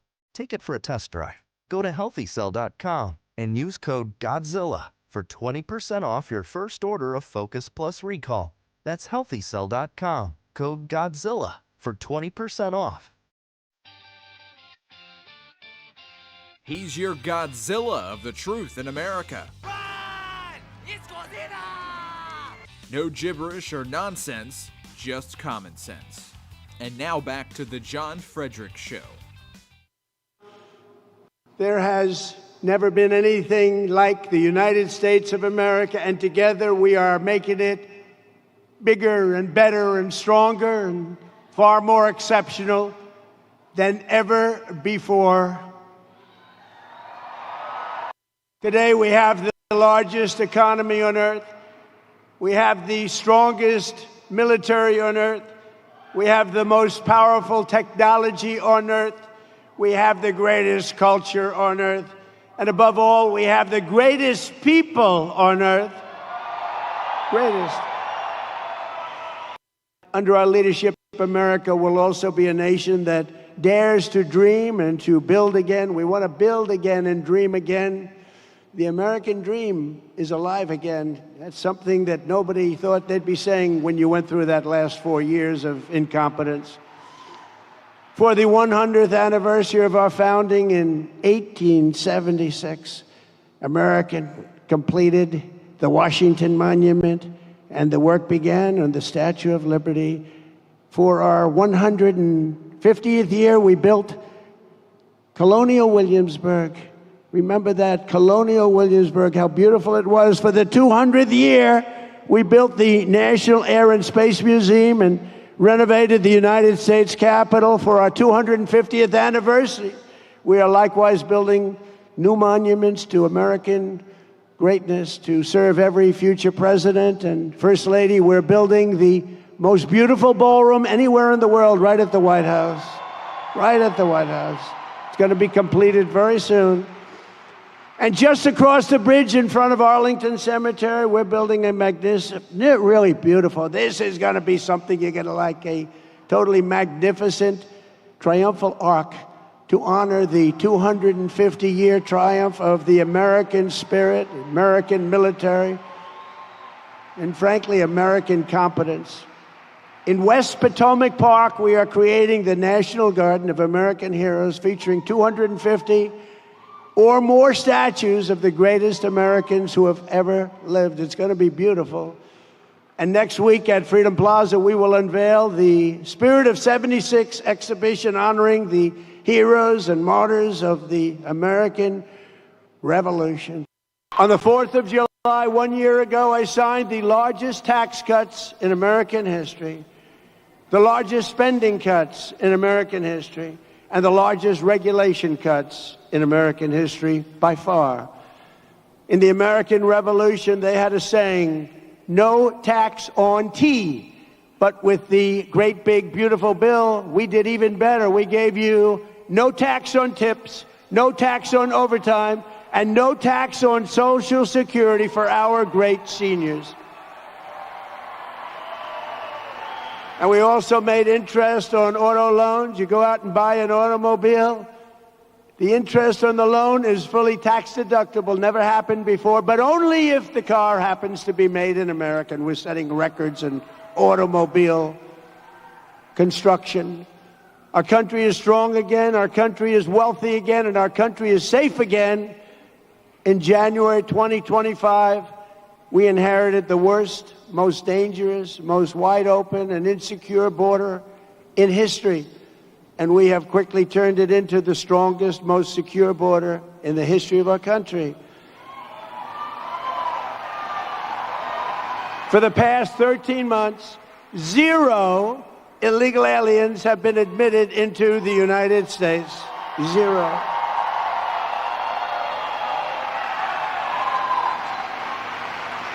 We're removing murderers, gang members, drug dealers, and dangerous criminals by the thousands. They came in through a ridiculous open border. I want to say a very special thanks to all of the men and women who have helped liberate America from this scourge, the heroes of ICE and Border Patrol. You are heroes. You are heroes. And we got critical race theory out of our schools. And I signed the largest expansion of school choice in history. And we have begun the process of abolishing the Federal Department of Education. Thank you, Linda. Because we're sending education back to the states where it belongs. We banned the transgender mutilation of children. And we made it the official policy of the United States government that there are only 2 genders, male and female. We got men out of women's sports. We renamed the Gulf of Mexico after 350 years. They are 100 years older than we are. We named the Gulf of Mexico the Gulf of America, and restored the name of a great president, William McKinley, to Mount McKinley, where it belonged. And last week we signed a historic agreement to end the conflict with Iran, fully open the Strait of Hormuz, and accomplish what no president has ever been able to accomplish before, Iran will never have a nuclear weapon. That's done. How they do it. I don't know how they do it. Then on July 4th, we will have the greatest show of all on the National Mall. Your favorite president will be speaking. So please show up. Because if we have 2 empty seats, you know what's going to happen? The fake news is going to say, he didn't fill out the arena. No, I'll be speaking. I'll be very proudly speaking as we ring in our 250th year with the largest fireworks display in world history, 10 times larger than any that we've ever done in Washington or in the United States. So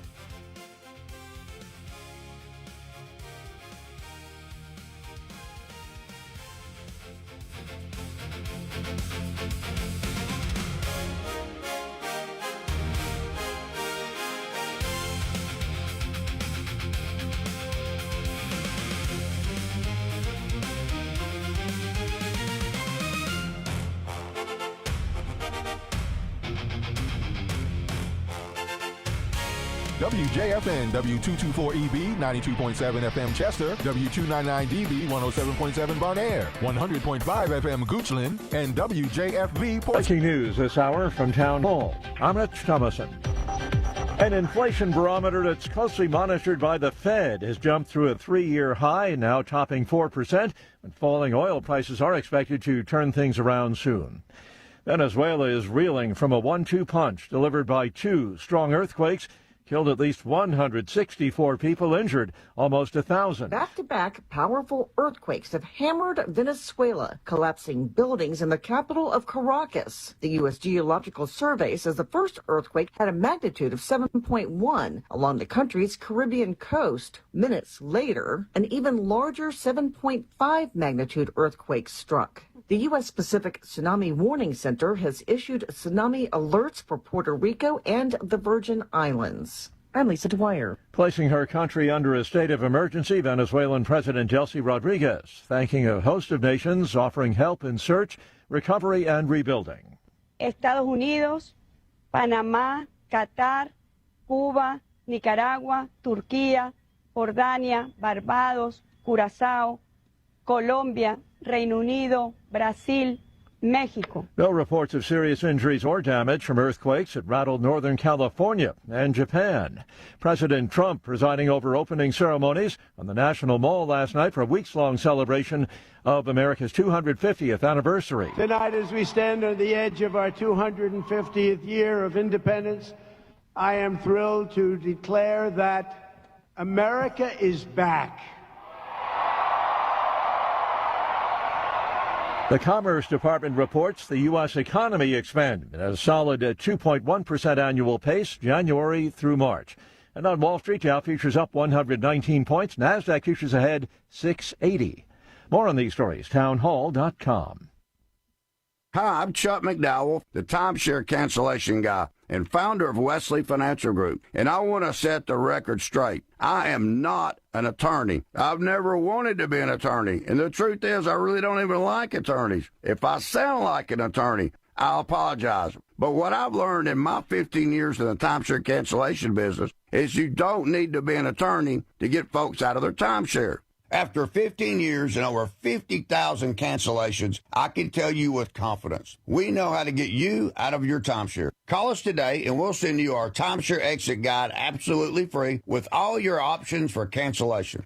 Attorneys, this was meant to be funny, so please don't sue me, especially my friend Kenneth from Black River Falls, Wisconsin. Call now for your free timeshare exit info kit. 800-926-5959. That's 800-926-5959. 800-926-5959.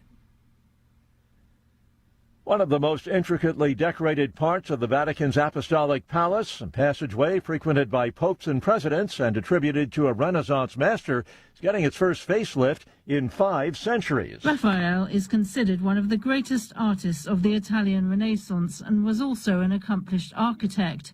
His 65-metre-long loggia, or windowed corridor, is on the second floor of the Vatican City Apostolic Palace. The biblical scenes and botanical motifs on the arched ceiling have deteriorated due to successive layers of glues and waxes. The corridor was also open to the elements for around 100 years.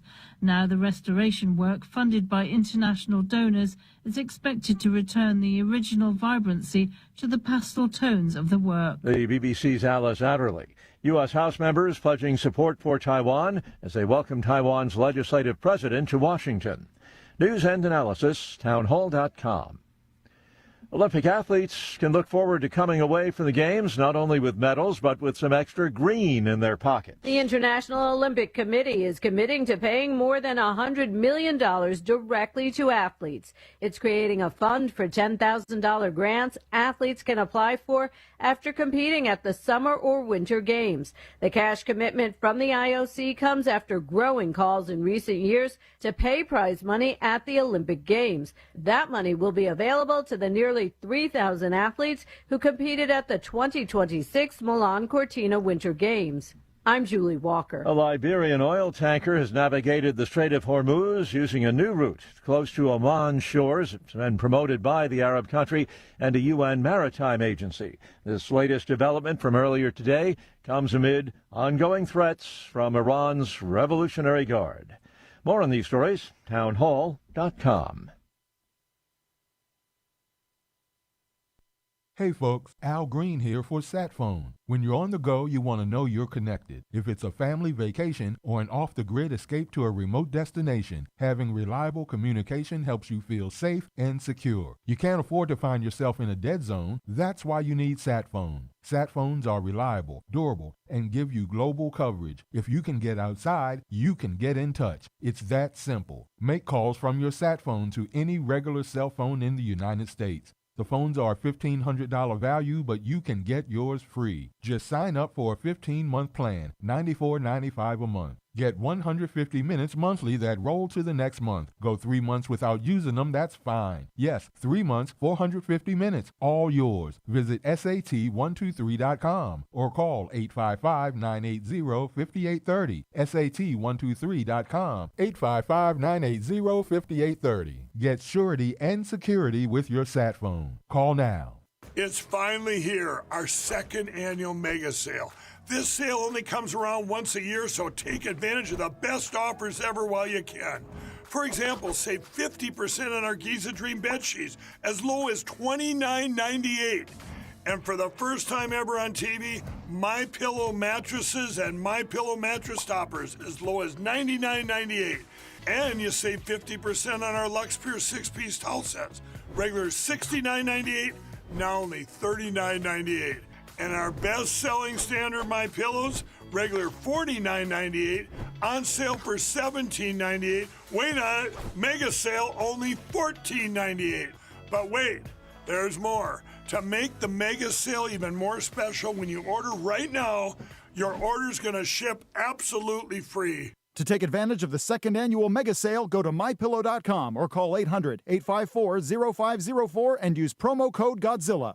Washington is wasting $500 million every year on a federal supervision system that doesn't work. Probation officers are overwhelmed. Resources are going to people who pose zero threat, while actual dangerous individuals slip through the cracks. The Safer Supervision Act stops the waste and refocuses every dollar on protecting families from harm. President Trump's own pollster found about 80% of Trump voters want this fixed. It's time for Congress to get this done. Stop the waste. Protect our communities. Visit safersupervision.com. Paid for by the Reform Action Fund. Ponder this. All of God's children, you and I, have been created in God's own image. It's hard to fathom, isn't it? One thing we do know about God is that He is perfectly free. So He created us perfectly free to follow Him and free to deny Him. We have the choice. Our choice, however, has eternal consequences. It is the biggest decision in your life. I'm sure that most of you, if not all of you, want the final elevator ride to go up, not down. How we live on this earth determines our eternal destination, up or down, heaven or hell, and yes, hell is real. God has rules for us to follow in order to be admitted into his heavenly home. Just like the rules you may have for people to enter your home, maybe you do not allow smoking or profane language. God too has rules. There are 10 of them. We are called to obey his rules, not to change them, adapt them, or ignore them. The 10 Commandments guide our entry into eternal life. We must obey his rules in order to enter his heavenly home. I'm Susie Kelly, and I am passionately Catholic. All right, folks, I need you to do something right now. Go to johnfredericksradio.com and take our brand new 2028 Republican presidential straw poll. Who do you want leading the ticket? Don't let the elites decide. Make your voice heard. While you're there, weigh in on 2 huge issues: eminent domain reform and President Trump's tariff policies. Are they protecting American workers or hurting growth? This is your movement, your vote, your voice, your choice. Go to johnfredericksradio.com right now and take the poll. Live from the studios of the John Fredericks Media Network, it's The John Fredericks Show. Grab yourself a cup of 1775 coffee, sit back, and get ready for the best 4 hours of talk in the universe. To be part of the show, just call our toll-free number, 888-480-5646. And now, here's the Godzilla of Truth, the Oracle of the Deplorables, the man about whom Sean Connery once said, "Now that's a cool cat," John Fredericks. Well, welcome back to the John Fredericks Media Network, and I'm your host, John Fredericks. I am your Godzilla of the Truth in America, your Oracle of the Deplorables. Thanks for being with us today. Opening day, Colonial Downs. Yeah, of course, I'm going to be there live tomorrow in our suite. Don't want to miss that. But it is my favorite time of the week. This is Thursday at 9 o'clock or so. That means we have DC Dispatch. We're going to get to that in a minute. This segment brought to you by our great friends at Pat Mobile, Patriot Mobile. I tell you what, I got 3 phones right here. Say, who's got 3 phones? I do 1, 2, 3. Here they are, all 3 of them. Why do I have 3 phones? Because Obama said I got a phone and a pen. So I said I'm going to get 3 phones and 3 pens. So I got 3 phones. So I run the company, but it's all on Patriot Mobile because who can afford 3 phones? You got to get a deal. Now, the great thing about Patriot Mobile, BOGO. You know what a BOGO is? Not for phones. Buy 1 carrier, get 1 free. So I just chose Verizon and AT&T. Could have chose anybody. But here's what that means. When I'm in DC, great coverage for AT&T. It's super. As soon as you get to Maryland, forget about it. It all goes to Verizon. So my phones automatically flip over. It costs me nothing. So I get 5 bars no matter where I go. Greatest deal in history, $59 a month. You got to go to patriotmobile.com. Plus, a portion of their profit goes to Christian conservative causes, not woke companies, DEI, and all that stuff. So it is a win-win situation. Better coverage, great people. Money goes to a great cause, 2 for 1, and the coverage is phenomenal. You know what? Everybody else will be in that White House, right, in the press room. They're tapping on their phone. They can't get a code. They can't get coverage. I got it. Why? Because I got Patriot Mobile, because it just flips over to whatever works. Brilliant, Glenn's story. All you got to do is go to patriotmobile.com, patriotmobile.com, promo code Godzilla. Everything is there for you. Promo code Godzilla, or you can give them a call, and they'll actually answer the phone in Dallas, and they speak English. And if you bet the over-under, bet the under on the 3rd ring. You're going to win that bet every single time. 972-PATRIOT. That's 972-PATRIOT. Tell them you want the Godzilla BOGO. You want the deal. Activation fee, $35. Promo code Godzilla waived. Better coverage, better service. Go to patriotmobile.com. Promo code Godzilla. Okay, we're here with the DC Dispatch. Great to have you with us. I'm going to go my right to left, our esteemed panel. Maria Pickering is with us, former candidate for city council, longtime activist, engaged my son Joe at the victory party, telling him all about the history of the monuments. He thought that was very fascinating. He talked about you last night, and he said you were even talking to him on the elevator about it, so he was very impressed with that. Also, the one and only Terry Gilberg, former TV host, and now back as a TV host, Salem and what was it? Clear Channel. Clear Channel, and now you're back. Good to have you with us. The vice chair of the DC GOP and my political director, Christina Goodlander, soon hopefully to be the chairman of the party. I'll put that cat out of the bag because I don't care. And then also with us is the one and only Lindsay Rowland, who was a visionary who started DC America First, which is a brilliantly orchestrated organization that brings people together at Butterworth's, great place, and that was very visionary. So I got all the powerful women here, the movers and the shakers. Christina Goodlander, Vice Chair, DC GOP. What are the topics today? Well, I think the topic that's been at the top of the headlines has been and believe it or not, because this is a new level of insanity, the algae in the reflecting pool. We've seen a new level of insanity from not just from DC's left-wing protesters who are walking around, grown adults in these inflatable frog costumes. Yes, really. Cheering for the algae because they would rather see our country fail than give the president a win.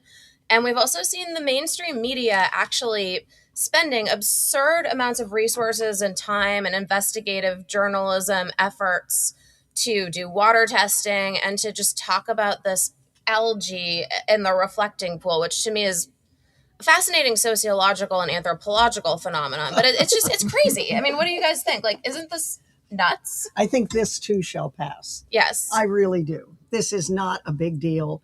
Obama had it. Every president had it, right? Because we live in a swamp, right? We're right next, and we work in a swamp, and we're right next to the Potomac. Algae will be there no matter how many coverings that you have. It will pass. And as soon as more of the kickoff for July 4th happens, although it did start last night, this algae thing will be gone. It won't make the headlines. Other things will make the headlines, including something that's happening this Saturday. If any of you are coming out from wherever USA, there is the big barbecue this Saturday. And that is just going to be awesome. Huge, huge, huge, huge barbecue. Smiles and sauces and all kinds of meats and foods. Algae will be history.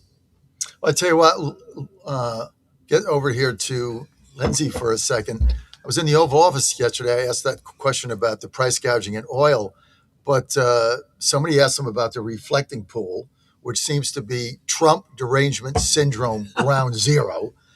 But the president spent at least 10 minutes walking everybody through the vandalism that they say they have video of, that somebody went in there with a box cutter or knife cutter, cut the lining 200, 300 feet, he said, and then were peeling the paint off so it floated up. He said they have evidence of someone else getting there in the middle of the night at 2 a.m. and dumping something in the pool, perhaps fertilizer or something else. And he said they've made, what did he say? They made 6 arrests, 5 or 6 arrests. They got 7 people under investigation. They got a plate there looking for the people. But the other thing he said, Lindsay, and I forgot about this, he said during Trump 1, he signed a federal bill into law. And then I remembered it. If you deface federal property, any vandalism, any defacing, 10 years minimum. Minimum, yeah. No parole, Right. no good behavior, no ankle bracelet. You're doing 10 before you get out. And he said, I don't think these people that are doing this understood they're facing 10 years in a federal prison for defacing federal property. Roland, what is your reaction to that? Well, I mean, this is serious. That is a long time, but these are serious accusations. I mean, at the end of the day, Trump has put a lot of time into fixing things, and that pool is not easy to fix. I mean, it's not easy to do the job that has been done, especially on the expedited schedule. And so if you have to arrest 6 people and throw the book at them, it's best to do it now before everyone gets in town. Hopefully the people coming to DC for 250th will be here to celebrate America, but you'll always have your 1s and your 2s. So I think it's great that they're making arrests right now, and we can squash this before everyone gets here to enjoy the festivities. I think what's also interesting about that, to your point, is if these cases get to Jeanine Pirro, we'll really know who the defendants are. And she will prosecute, right? Oh, absolutely. Yeah. And I agree with you all. This too shall pass. We started the Great American State Fair last night, and President Trump, of course, spoke at that. And I justifiably, he's proud of what he's done with the city. I mean, he's cleaned up the reflecting pool for a fraction of the cost that other administrations would have spent and a fraction of the time because he knows what he's doing. It's unfortunate that there are people who would choose to deface it, but I think that's in the long run not going to take away from the celebration of America 250. People come to Washington to see our monuments, to see the beautiful spaces, to participate in this year the Great American State Fair, and we'll have the greatest fireworks ever on the 4th of July. So there's a lot to celebrate and lots to see here. And we've talked about the fact that many people live here. We've raised our families here. So in some cases, people will celebrate in their neighborhoods. We have a couple of great neighborhood parades. If you don't want to go down to the mall, we have the parade in front of the Marine Barracks on 8th Street, and then we have the Palisades Citizens Association Parade in Northwest Washington, which is a real down-home event. We all end up at the playground, and the Lions give us hot dogs and lemonade and watermelon and moon bounces. So it's very, very down-home, and we have the best of both worlds. We have our sort of hometown celebrations in the neighborhoods, or we have the grand spaces on the mall that thankfully President Trump has helped clean up. So there's lots to see. So if you all are coming from out of town, come and enjoy our beautiful spaces. And we have great neighborhood fireworks as well. Yes, we do. It's especially my old neighborhood. I lived for a long time in the H Street corridor. And after the official fireworks, the teenagers in the neighborhood would light the sky up for 2 hours. It was great. And you know what I noticed last night? Speaking of which, fireworks you look up, right? All of the people that are looking down into the algae, if they just looked up and saw five flyovers last night, 5, it was incredible. Incredible. And those flyovers, John, they were going slow. Yeah. They were going slow. I mean, in a New York minute, you go, where's that noise? And you try to get your phone out and you try to capture it, and it's gone. And they were going slow. Yeah. So really tremendous. All the eyes went from the algae and looked up. The state fair is going to be so cool. Almost all 50 states represented. It's going to be plenty of food, and people are going to be in a celebratory mood. And, you know, the president has taken great pride in Washington, D.C. Again, yesterday, unprompted, he spent 10 minutes talking about the incredible differences he's made in D.C. since he's taken it over. Talked about crime down, talked about, you know, he used my line, which we know they pay attention, because he said, I've created it's exactly what I've been saying for 12 months. He said, we have the safest, most beautiful, cleanest city in America. He said, and then he said, maybe the world. So he's very proud of it. And it's going to be interesting, Christina Goodlander, to see what happens when the communists take over, who ran an entire campaign on unraveling everything he's done. Yes, they don't have any real policies that would actually help people. So all they talk about is how they're going to be the hashtag resistance, and they're going to go out and they're bang their pots and pans every night at 7 p.m. When really, if you look at what they actually want to do, it would bankrupt this city like we did in the 90s. And I think that really would lead to more federal oversight of our nation's capital, because President Trump has made us safe. He's made us beautiful. But really what this city should also be is, as we've talked about, a shining city on the hill, right? We should have the best schools in the country. We should have the best public safety. We should have the best local economy, the best climate for our citizens, for Washingtonians to be able to pursue the American dream. That's really what we need our nation's capital to be. And it's all of us together doing it. And it requires a local government that is not run by a bunch of comrades who just want to destroy everything. So I suspect after this Mamdani style socialist takes office, probably there'd be more federal intervention in our city. You think home rule? I think it's gone. A thing of the past? I think it's gone. Yeah. When? I think he'll make a move to do that in the lame duck session, regardless of the outcome. Certainly, if the Republicans win, he might wait. But if it's very, 1 or 2 votes, or some are hanging in the balance, or they're waiting for mail-in ballots in California or something for 6 weeks, but I think he'll go to move it because look, incoming mayor, and the council, right? Silverman. If anybody's unfamiliar with this, the communist takeover in Washington, D.C. is real. It just happened a week ago. Yeah. This is real. And all they ran on was stop Trump, free D.C., get rid of the National Guard, tents back in parks, garbage all over the place. We'd rather live in squalor and filth and cleanliness. I mean, they didn't say that, but that's what their policies are. I don't think Trump is going to allow that to happen. He takes so much pride in this city. I don't see it. If Janice wins, well, she's going to win. They're going to butt heads, right? Well, the statistics on the primary are interesting because only 31% of registered voters voted in the primary. Okay, so the communists got in with a very low voter turnout, but this means they turned out their cuckoo base. So if the opposition comes through with enough people who will oppose that, then there's some hope. But we are a constitutionally mandated federal district. We were never intended to be a state, and President Trump would certainly be within his rights to pull home rule, just like we did in the 90s when we had our drug addict mayor running amok. And now we've got, commies threatening to do the city in. This is not what we want. If people want some good reading, I suggest Red Famine and Gulag by Anne Applebaum. This tells you who these people are. Okay, they murder their own. Well, Red Famine is about the murders of millions of people in Ukraine, which is a fertile land and a breadbasket. I mean, only communists can screw things up that badly.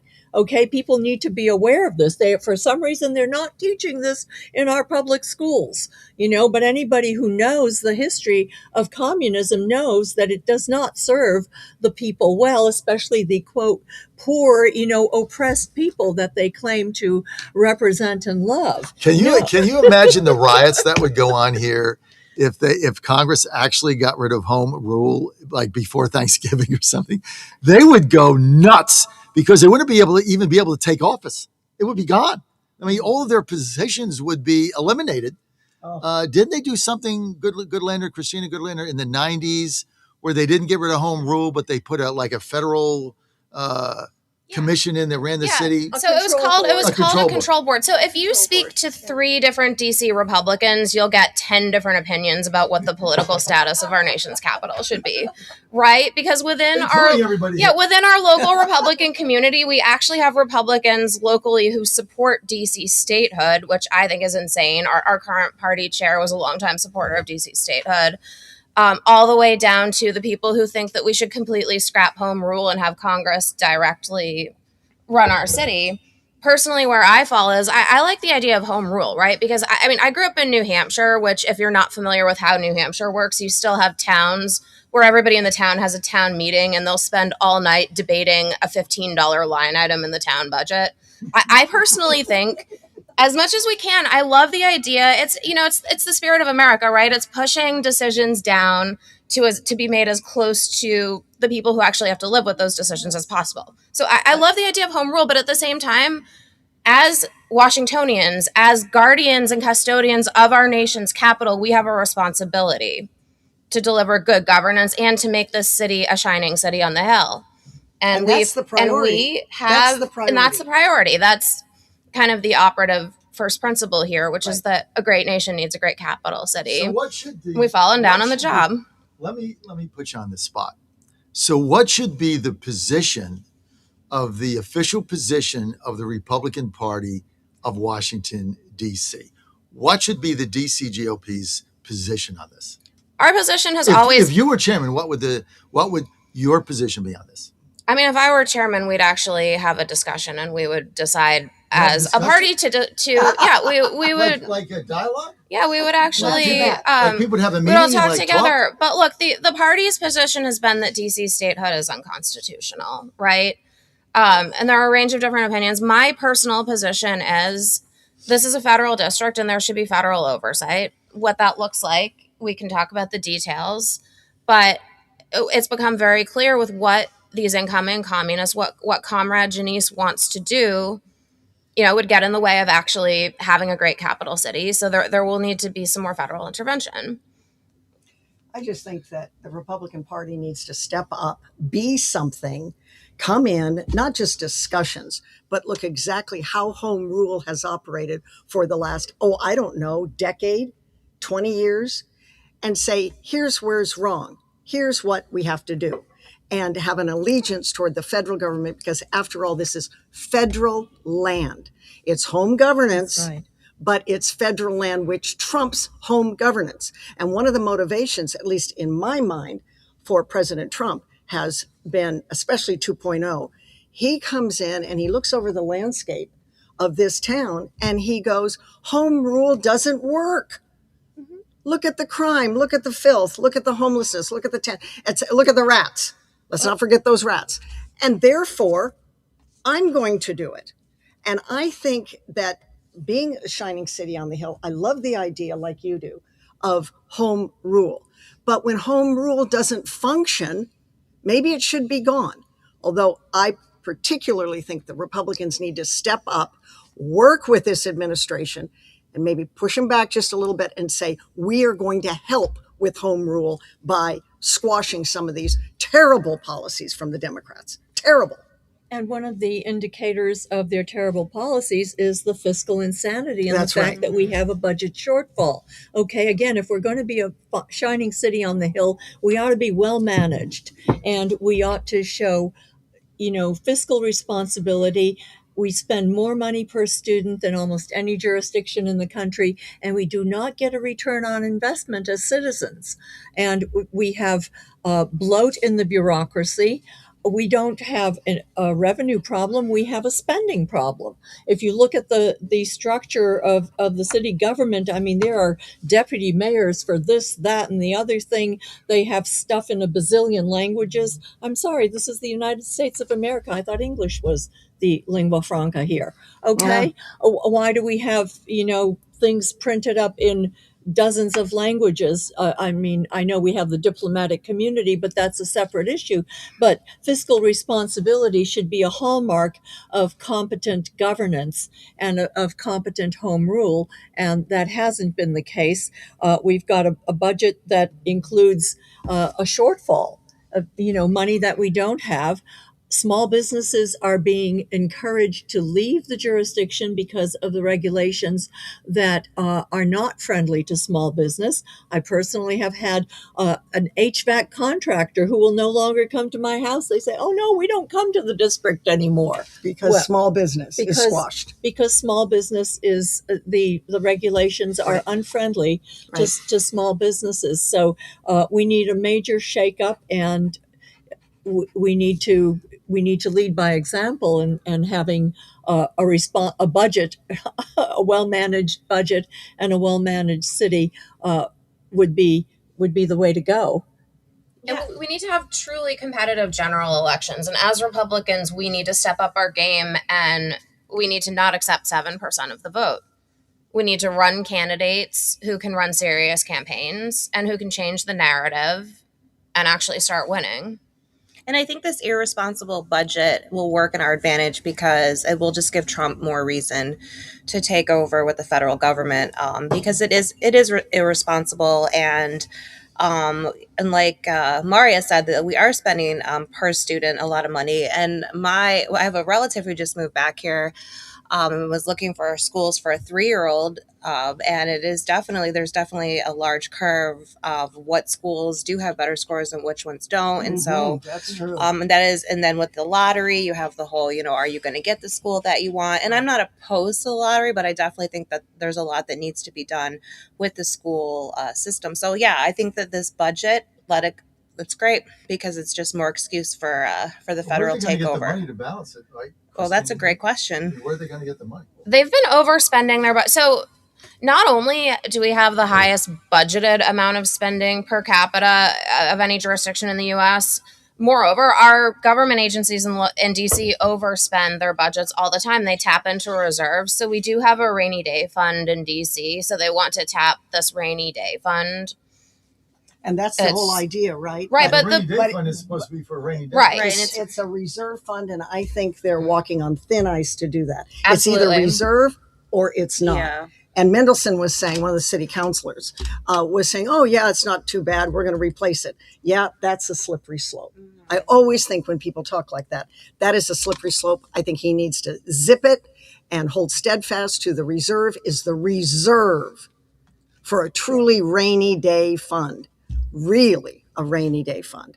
But this almost double dipping, right? Right. And the way that they want to replenish it would actually further kill the economy in this city, because they want to. There's been a proposal by Brandon Nadeau, who's one of the moderate communists now on the DC Moderate Council. comrades. One of the moderate comrades now, which is, I mean, man, dude.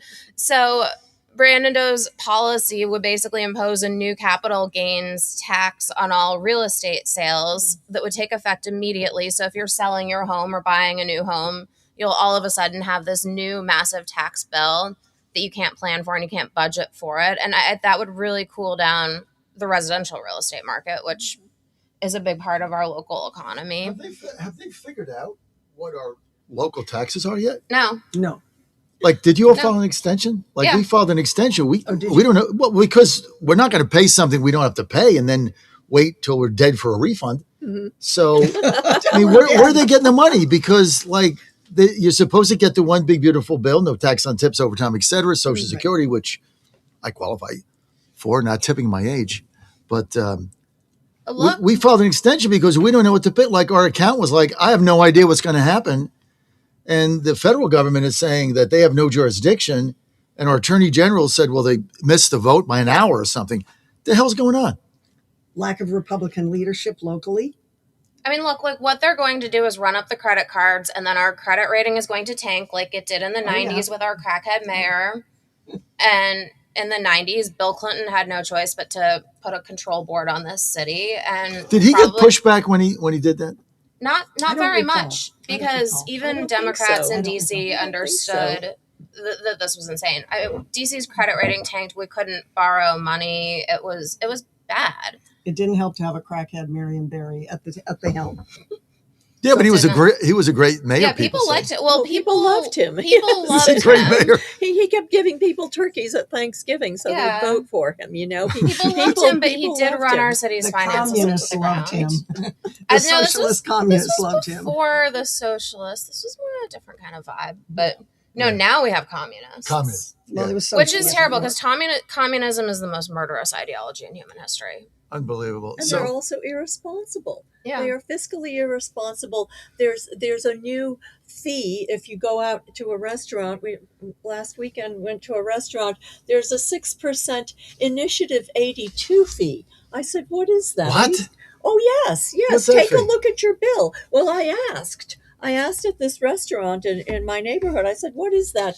"Oh, it's now the law." I said, "Well, what is that?" "Well, you look up the law. Initiative 82 was to try to raise the wages of people in the service industry, waiters, waitresses, busboys, and people who work in restaurants.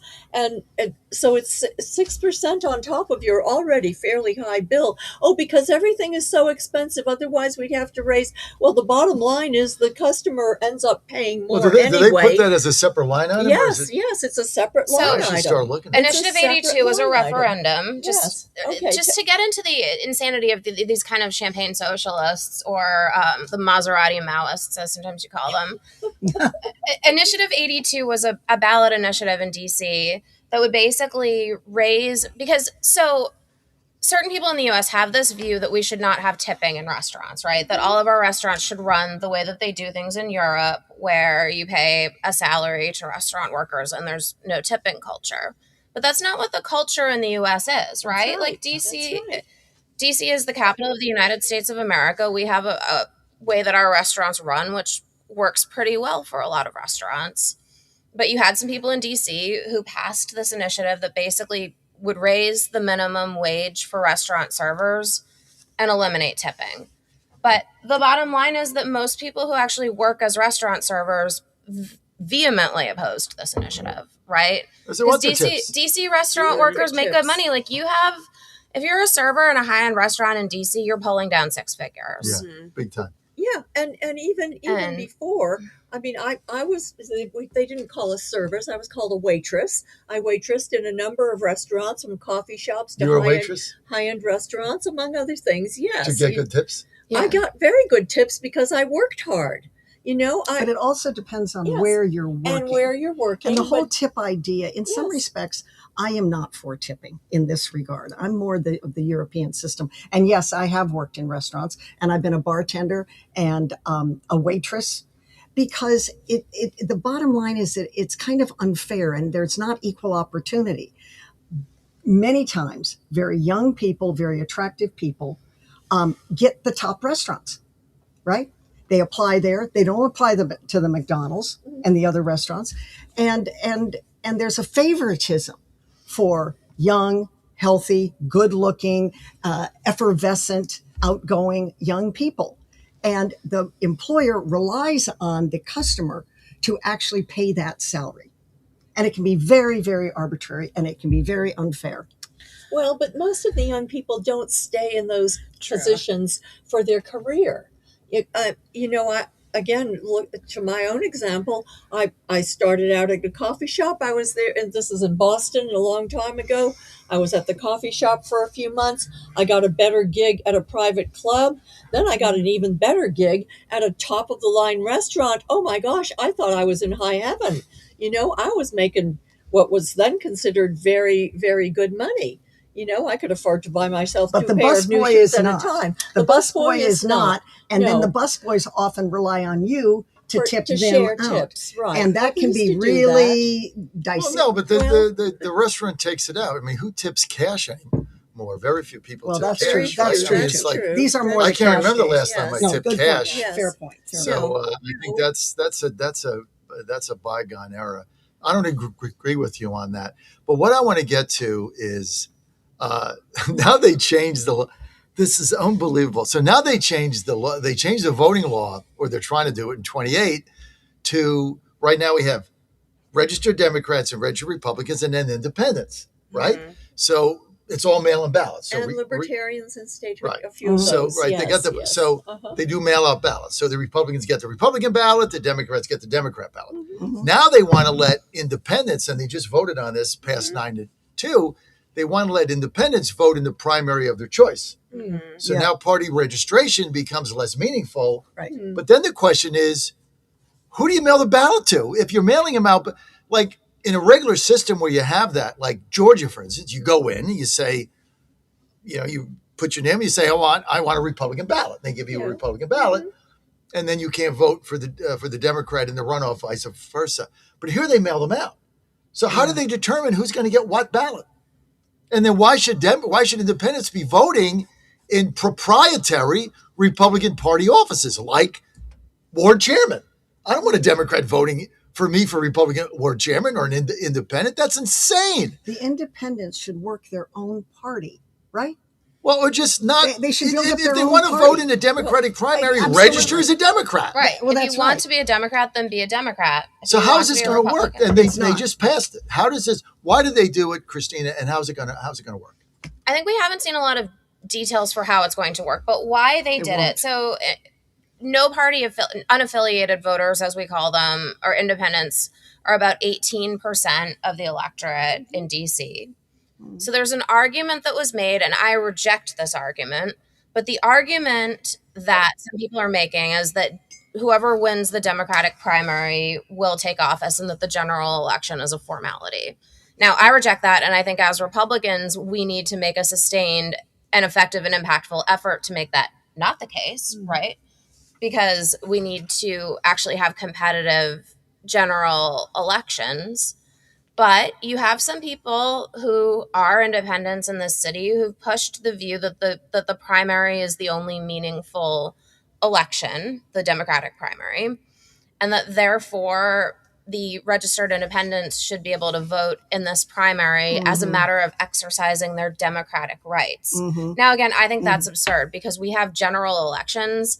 And if you believe that it's important for independents to have a voice, then run independent candidates who are actually independent. right? And support an and independent run party. an independent And candidate for register. mayor. Or a Green party. There is no And- registered independent party, with all due respect. Work your party. Well, it doesn't have to be a That's party. your You point. can Or just, even just you can as a just fast and get loose the coalition, signatures yeah. and get on the ballot. Affiliated. Get on the That's ballot, true. make a That's competitive true. general But how do election. they navigate through? I mean, logistically, and I'm for party registration, 100%. Oh, me too. Yes. Right? Me too. And I know Republicans that have registered in this city as Democrats to have a say in what goes on because Republicans get 7% of the vote. So we got that going on. But who are you going to mail? If you have a mail-out ballot system, who are you going to mail the ballots It's goofy. to? It's totally goofy. It doesn't make any sense. I mean, you're going to have to identify. People are going to have to what? Now say, I want a Republican ballot or a Democrat ballot. And how do they do that? They'll probably just mail every ballot to every independent now. Who knows? Both ballots. I don't know how they'll actually do this, but I mean, at the end of the day, it's insane that they just Everything they automatically do is mail a insane. ballot to everybody. That's not how this should work. Well, exactly. It's just a way to get a vote grab, and with the idea that the Democrats will get more votes. That's Now, the idea behind it. The argument, and I will red team this a bit.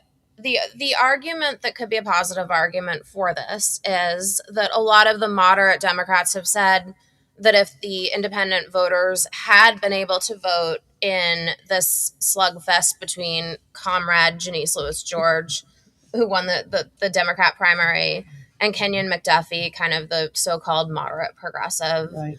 that perhaps Kenyon could have won this primary. I still think that's not the case because it was such a blowout. But that is one argument that is being made for this. I agree that it with could Goodland. moderate the Democratic Party, and that it could kind of stem the rise of socialism and the so-called democratic She would have won socialism. anyway. She would have won anyway. The DSA is like in their base killing their dudes, right? It's somebody, who is it? Jamie Harrison, the former chair of the Democratic National Committee, tried to make this polite request that was basically said, if you hate the Democratic Party so much, like, please don't use our resources, please don't take our volunteers, please don't do all of that, because you have these DSA aligned candidates, Democratic Socialists, who are using the Democratic Party's infrastructure to try and destroy the party from within. And I mean, that's not good from the standpoint of, You got to build up the party. That's the bottom line Yeah, at the top of the but page. the socialists You are gotta in build up their the base party. killing their If you're an dudes. independent, be independent. That's your party. Register independent. Get an independent ballot. Don't just an get a independent ballot in the candidate. mail. Just and get then, an independent candidate. Well, that's right. Could an Yeah. independent, if somebody ran against Louis George as an independent candidate, they couldn't win either. I mean, she's going to win.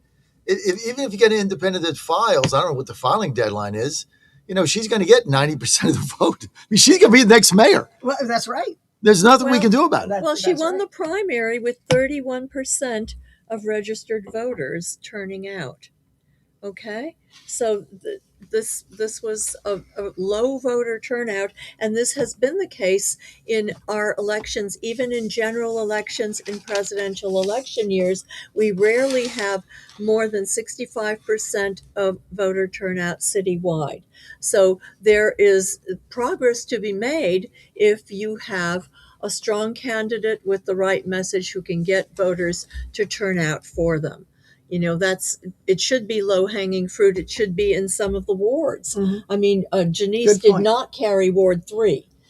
Her opponent won in Ward 3, but she won in all of the other wards in the primary. But the bottom line is it was still citywide a very low voter turnout, Mhm. which meant people sort of threw up their hands and said, oh, why bother? Even Mhm. with the mail-in balloting. Okay, you would think the mail-in balloting would have resulted in a higher voter count. Well, a higher Democrat. But Yeah. it did not. What was the It did turnout not. among the registered Democrats? That's really the key. You've I got don't 30% know. I don't know. citywide. That's It was 30% around citywide. 30% because Oh, was it? Republican turnout was around 11-12%. Okay. They're still tabulating That's pretty the final high. numbers. Higher It's- than- no, it's normal. It's like that's how it has been the last couple of cycles. So 33% of registered Democrats voted in the Democrat primary, who received a mail-in ballot. So 67, 2 out of every 3 people threw the mail-in ballot in the garbage. Let me just pull up. I mean, is that right? Yeah. Well, some of this one could say. I mean, all you got to do is fill out the ballot and drop it in the mailbox. I mean, look, some of this was the ranked choice, right? Because that confused a lot of voters. Right now, I'm just pulling out the turnout statistics so that we can see. Okay, citywide turnout was 31.91%. Okay. But filters by party. I love the DC Board of Elections website. Democrat turnout was around 39%. That's higher. Okay. That's higher. Yeah, so 40%. But still, 60% of registered Democrats didn't bother to put the ballot in the mailbox. They just drop it in the mailbox. Yes. I mean, that's the purpose of the mail-in ballot, is to get everybody to vote. All you got to do is put it in the mailbox. I think voters are confused. I mean, it's so wonky anymore. The ranked choice was I have a good friend. Yeah, I have a good friend who's a poll worker, and she said that a lot of the voters who came in just gave up, right? Because they would fill out the ranked choice ballot, the machine would reject it because they didn't rank it properly, and that they would try 2 or 3 times and just give up, because it's confusing. Ranked choice voting, as implemented in DC, was just confusing for voters and absolutely not well managed. Nothing here is well managed. Much less people who don't vote. What'd you guys think? Let's get to Lindsay. What'd you think of the communists winning in New York City and blowing out the Democratic Party? What did you think of that? I mean, it really wasn't surprising. Did we think it was going to go any other way? I think the margin of their victories was surprising. Really? To me. Yeah. I didn't expect communists getting 65% of the vote over Democrat incumbents that have been there for 10 years. I mean, the one guy represented the Hispanic caucus, and he got blown out 2-1. 10 years. How the hell's that happen? Yeah. Right? That's surprising. We have to stop this. This is the thing, because normal people see this and they think, oh, that's cute. Socialism sounds nice. But again, this leads to the most murderous ideology in human history. It's the drumbeat. It's the drumbeat that's happening. We need to stop the rise of socialism in this country. Well, it's communism. It's not even socialism. It's beyond that. But the drip, drip, drip happens through socialism. And then we're dripping more. And then it's like the frog that goes into the hot boiling water. It's little by little by little by little by little, because the kissing cousin to socialism. Exactly. Let's face it. Exactly. Yeah. So the Democrats around the country that are saying they don't want to celebrate our 250-year anniversary, that they don't feel that the country is on the right path, they don't feel that they belong here, or that it was stolen from indigenous peoples, or whatever they say. Yet you're going to see in D.C. this outpouring of love and affection for our country from all over the United States coming here. How are the Democrats going to reconcile their position that we're a bastard country that's not worthy? Like, how do they do that when so many people are going to come here in a celebratory mood? They're going to stay home. They're going to moan and complain. This is the difficulty that some Democrats have, right? Because you do have a lot of Democrats who are patriots, who love this country, who believe, as we do, that the American project is fundamentally good and that we're a good country. Mm-hmm. But they are under assault from within their party. That's right. And I think that they need to develop the skills to fight this within their own party. We need to fight it as Republicans. Mm-hmm. And the Democrats who are patriots need to step up. Yeah, and I think also it's a good conversation to have because you can't connect 250 with Trump. I mean, just because Trump is in office, it is still our 250th celebration. And I was talking to my neighbor about this, and I said we should go check out the festivities, the fair on the mall. And she's like, "No, I'm not a Trump supporter. We can't do that." And I was like, but I was surprised. And she's a teacher in DC, and a lovely lady. We're like, we garden together. She's great, but I just was surprised to hear that 250 equaled Trump, and it doesn't have to. No. And for you to celebrate your country, we don't need to put Trump in the equation. And thank goodness that Trump is doing such a great celebration. But those two things need to be not considered in the same, in the same basket. If it's because you do not like Trump, that is not a reason not to celebrate. No, we should love our country. Right. And as a teacher, and thank you for mentioning that, our teachers should be teaching civics and history again, and love of country, and why this country is great, and why this country has created more prosperity for more people than any country in the world ever. Okay, that's a lot to celebrate. We are problem solvers. We are people who inherited a tremendous legal system from the British. Okay, we would not have the town halls you're talking about in New Hampshire without the Magna Carta, without the precedent that law and justice should be administered at the lowest level possible. That's a very unusual concept in the world. Without the thinking that we should have the rights to the fruits of our labor, intellectual property. If you invent something, you get to benefit from that, and so do your neighbors and your fellow countrymen in the whole world. Look at the things that Americans have invented, from the medical field to agriculture to communications technology. Our country has been the shining beacon on the hill since its founding because of the freedoms that we have as a result of the Constitution. This is what we should all be celebrating regardless of who's in office, and we should be aware that this is a good country. Yes, no place on earth is perfect, but if these people are so unhappy, well, why aren't they moving to Venezuela, Cuba, Ukraine, China, they're moving to Florida.